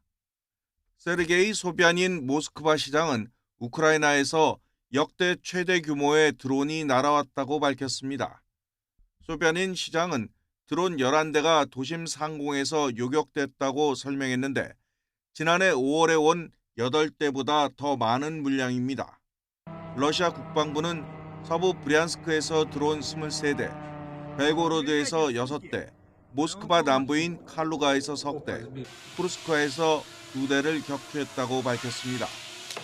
또 러시아 최북서단인 무르만스크까지 드론이 날아든 것으로 전해졌습니다. Кто с ними после этого вообще будет договариваться? После тех бесчинств, того террора, который они устраивают в отношении мирных жителей, гражданского населения, гражданской инфраструктуры и мирных объектов. 자하로바 러시아 외무부 대변인은 미국과 영국이 이 같은 본토 공격을 지원하고 있다고 비난했습니다. 러시아 공격에 미국산 고속 기동 포병 로켓 시스템인 하이마스 등 서방 무기가 사용되고 있다는 것입니다. 이에 대해 미국은 우크라이나의 쿠르스크 침공을 사전에 통보받지 못했을 뿐 아니라 러시아 영토에 장거리 미사일인 에이테크임스 사용을 금지하고 있다며 개입을 부인했습니다. YTN 신홍진입니다. 라파엘 그로시 국제원자력기구 IAEA 사무총장은 다음 주 러시아 쿠르스크 원전을 방문할 예정이며 전투 상황에서 원전 손상 위험이 심각하다고 밝혔습니다. 그로시 사무총장은 현지 시간 21일 파이낸셜 타임스 인터뷰에서 다음 주 쿠르스크 원전을 방문해 관리자를 만나고 앞서 원전을 겨냥한 공격이 있었는지 여부를 확인할 것이라고 말했습니다. 이 같은 언급은 우크라이나군이 지난 6일 러시아 쿠르스크 지역으로 진격해 공세를 이어가는 와중에 나온 것입니다. 가자 휴전 협상이 교착 상태에 빠진 가운데 조 바이든 미국 대통령이 베냐민 네타냐후 이스라엘 총리와 통화를 하고 휴전 협상을 시급히 체결해야 한다고 강조했습니다. 백악관은 현지 시간 21일 성명을 내고 바이든 대통령이 휴전과 인질 석방 협상을 마무리하는 게 시급하다고 강조하고 카이로에서 재개될 휴전 협상에 대해서 논의했다고 밝혔습니다. 민주당 대선 후보인 카멀라 해리스 부통령도 이번 통화에 참여했습니다. 중동의 긴장이 고조된 가운데 미 해군 핵추진 항공모함 에이브러함 링컨호가 구축함들을 이끌고 현지에 도착했습니다. 외신들은 현지 시간 21일 이달 초 태평양에서 출발한 에이브러함 링컨 항모 전단이 중동에 도착했다고 밝혔습니다. 미 중부사령부는 X를 통해 F-35 전투기와 FA-18 블록3 전투기를 실은 USS 에이브러햄 링컨호가 담당 구역에 진입했다며 에이브러햄 링컨호는 20일 구축함 전대와 구 항모 비행단과 함께한다고 전했습니다.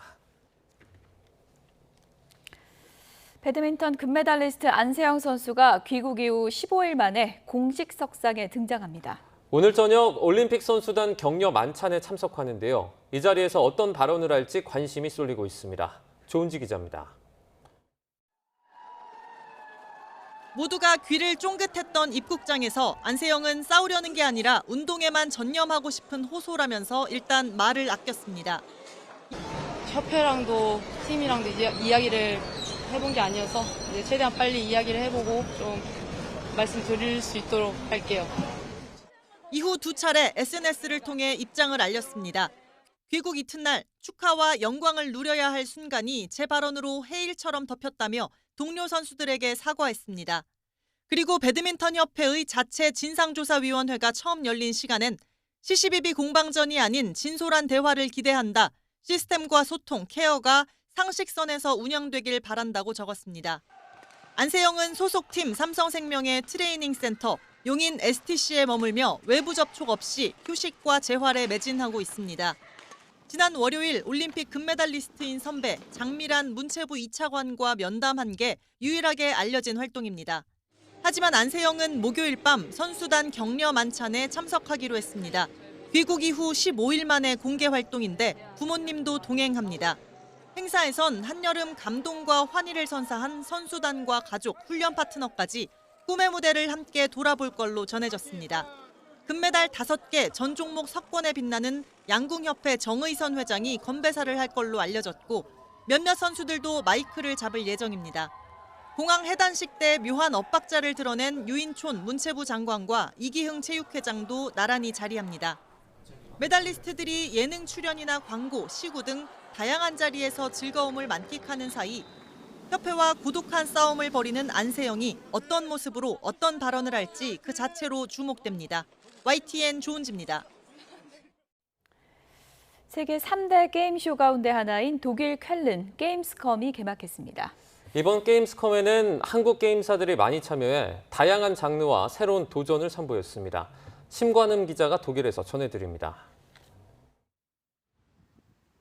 조용하던 독일의 한 도시는 여름의 끝자락만 되면 활기가 넘칩니다. 세계 3대 게임쇼 가운데 하나인 게임스컴이 열리기 때문입니다. 올해 게임스컴에 참여한 기업은 64개국, 총 1,400여 개. 역대 최대 규모입니다. 한국에서도 20여 개 게임사가 참가했는데 이 가운데 넥슨은 신작 액션 게임 카잔을 선보였습니다. 넥슨의 인기 IP인 던전 앤 파이터의 세계관을 활용해 만든 콘솔 게임으로 호쾌한 액션과 탄탄한 스토리를 특징으로 합니다. 아시아에 비해서 웨스턴어센 약한 면이 있다고 나는 판단을 하고 있습니다. 이 행사를 통해서 이쪽 플레이어분들의 의견이나 이런 것들이 되게 궁금했어요. 크래프톤은 다양한 장르의 신작 게임을 공개했습니다. 그 가운데 가상현실에서의 일상생활을 중심으로 한 독특한 장르의 게임이 눈을 끌었습니다. 한국에서는 좀처럼 보기 힘들었던 게임입니다. 인조이 안에는 아주 다양한 이벤트 공간들이 있습니다. 레스토랑도 있고 그다음에 예식장도 있고요. 펄어비스도 6년간 공들인 신작을 이번 게임스컴에서 시연해 게이머들의 기대를 모았습니다. It's not my kind of game normally, but it's enjoyable. I really like it. I like the graphics very much. Really, really good. 콘솔 게임과 시뮬레이션 게임 등 그동안 한국 게임 업계에서 보기 드문 분야의 게임들이 많이 출품되었습니다. 이번 게임쇼에서는 20여 개의 한국 게임사가 참여했는데 새로운 형태의 그래픽과 높아진 게임성을 내세웠습니다. 현장에서 큰 호응과 주목을 받은 K게임의 유산과 경쟁력을 확인할 수 있는 자리였습니다. 독일 게임스컴에서 YTN 신관우입니다. 오늘은 절기상 가을을 맞이하게 된다는 처서지만 여전히 무더운 날씨가 이어지고 있습니다. 전국에 산발적인 비가 내리며 습도를 끌어올리겠는데요. 자세한 날씨는 기상캐스터 연결해서 알아보겠습니다. 예민 캐스터. 네, 홍대 거리에 나와 있습니다. 네, 오늘 처서답지 않게 날씨는 여전히 덥습니다. 현장 날씨는 어떻습니까? 네, 보통 이맘때가 되면 아침 저녁으로서 선선한 기운이 느껴지곤 하는데요. 그래서 처서가 지나면 모기도 입이 삐뚤어진다 이런 속담도 있을 정도입니다. 하지만 올여름은 더위가 유독 길게 이어지면서 오늘 아침에도 전국 대부분 지역에 열대야가 나타났고요. 한낮이 된 지금 서울의 체감온도는 32도까지 올랐습니다. 네, 오늘 전국에 비 소식도 있는데 이 비가 더위를 식혀주진 못하나 봐요. 네, 맞습니다. 우리나라로 따뜻하고 습한 수증기가 유입되면서 현재 서쪽을 중심으로 비가 내리기 시작했습니다. 지금 서울은 약한 비가 이어지고 있지만 바람이 다소 강하게 불고 있는데요. 차츰 비는 전국으로 확대되겠습니다. 다만 비가 짧은 시간 내리고 또 산발적으로 내리기 때문에 습도만 높아질 뿐 더위를 식혀주지는 못하겠습니다. 그래도 비가 짧은 시간 동안 시간당 20에서 30mm로 벼락과 돌풍을 동반하면서 쏟아질 수 있으니까요. 계곡이나 하천에서는 안전에 유의를 하셔야겠습니다. 그럼 레이더 영상으로 지금 비 상황부터 살펴보겠습니다. 현재 서쪽을 중심으로 산발적인 비가 내리고 있는데요. 비구름은 점차 전국으로 확대되겠고 내일 아침까지 오락가락 이어지겠습니다. 내리는 양은 대부분 5에서 60mm가 예상되는데요. 경기 북부와 강원 북부 내륙에는 80mm가 넘게 내리는 곳이 있겠고 시간당 30mm로 더욱 강하게 쏟아지겠습니다. 전국 대부분 지역에 폭염특보가 발령 중인 가운데 체감 더위가 심하겠습니다. 오늘 서울 한낮 기온은 31도, 강릉 36도, 대구는 34도까지 치솟겠습니다. 내일은 서쪽을 중심으로, 모레는 강원과 영남을 중심으로 요란한 소나기가 내리겠고요. 우리나라로 따뜻한 서풍이 불어들면서 당분간 열대야와 폭염은 계속될 전망입니다. 현재 서해안과 제주도에 강풍주의보가 내려진 가운데 바람이 강하게 불겠습니다. 그 밖의 지역으로도 강한 바람이 예상됩니다. 또 현재 해수면이 높아지는 기간인데요. 너울도 강하게 밀려들어서 해안가에서는 저지대 침수가 우려됩니다. 제주 해안과 남해안 또 서해안에서는 안전에 각별히 유의하시기 바랍니다. 지금까지 YTN 이혜민입니다. 뉴스나우 오늘 순서는 여기서 마치겠습니다. 내일 오전 11시 반 더 생생한 뉴스로 찾아뵙겠습니다. 여러분 고맙습니다.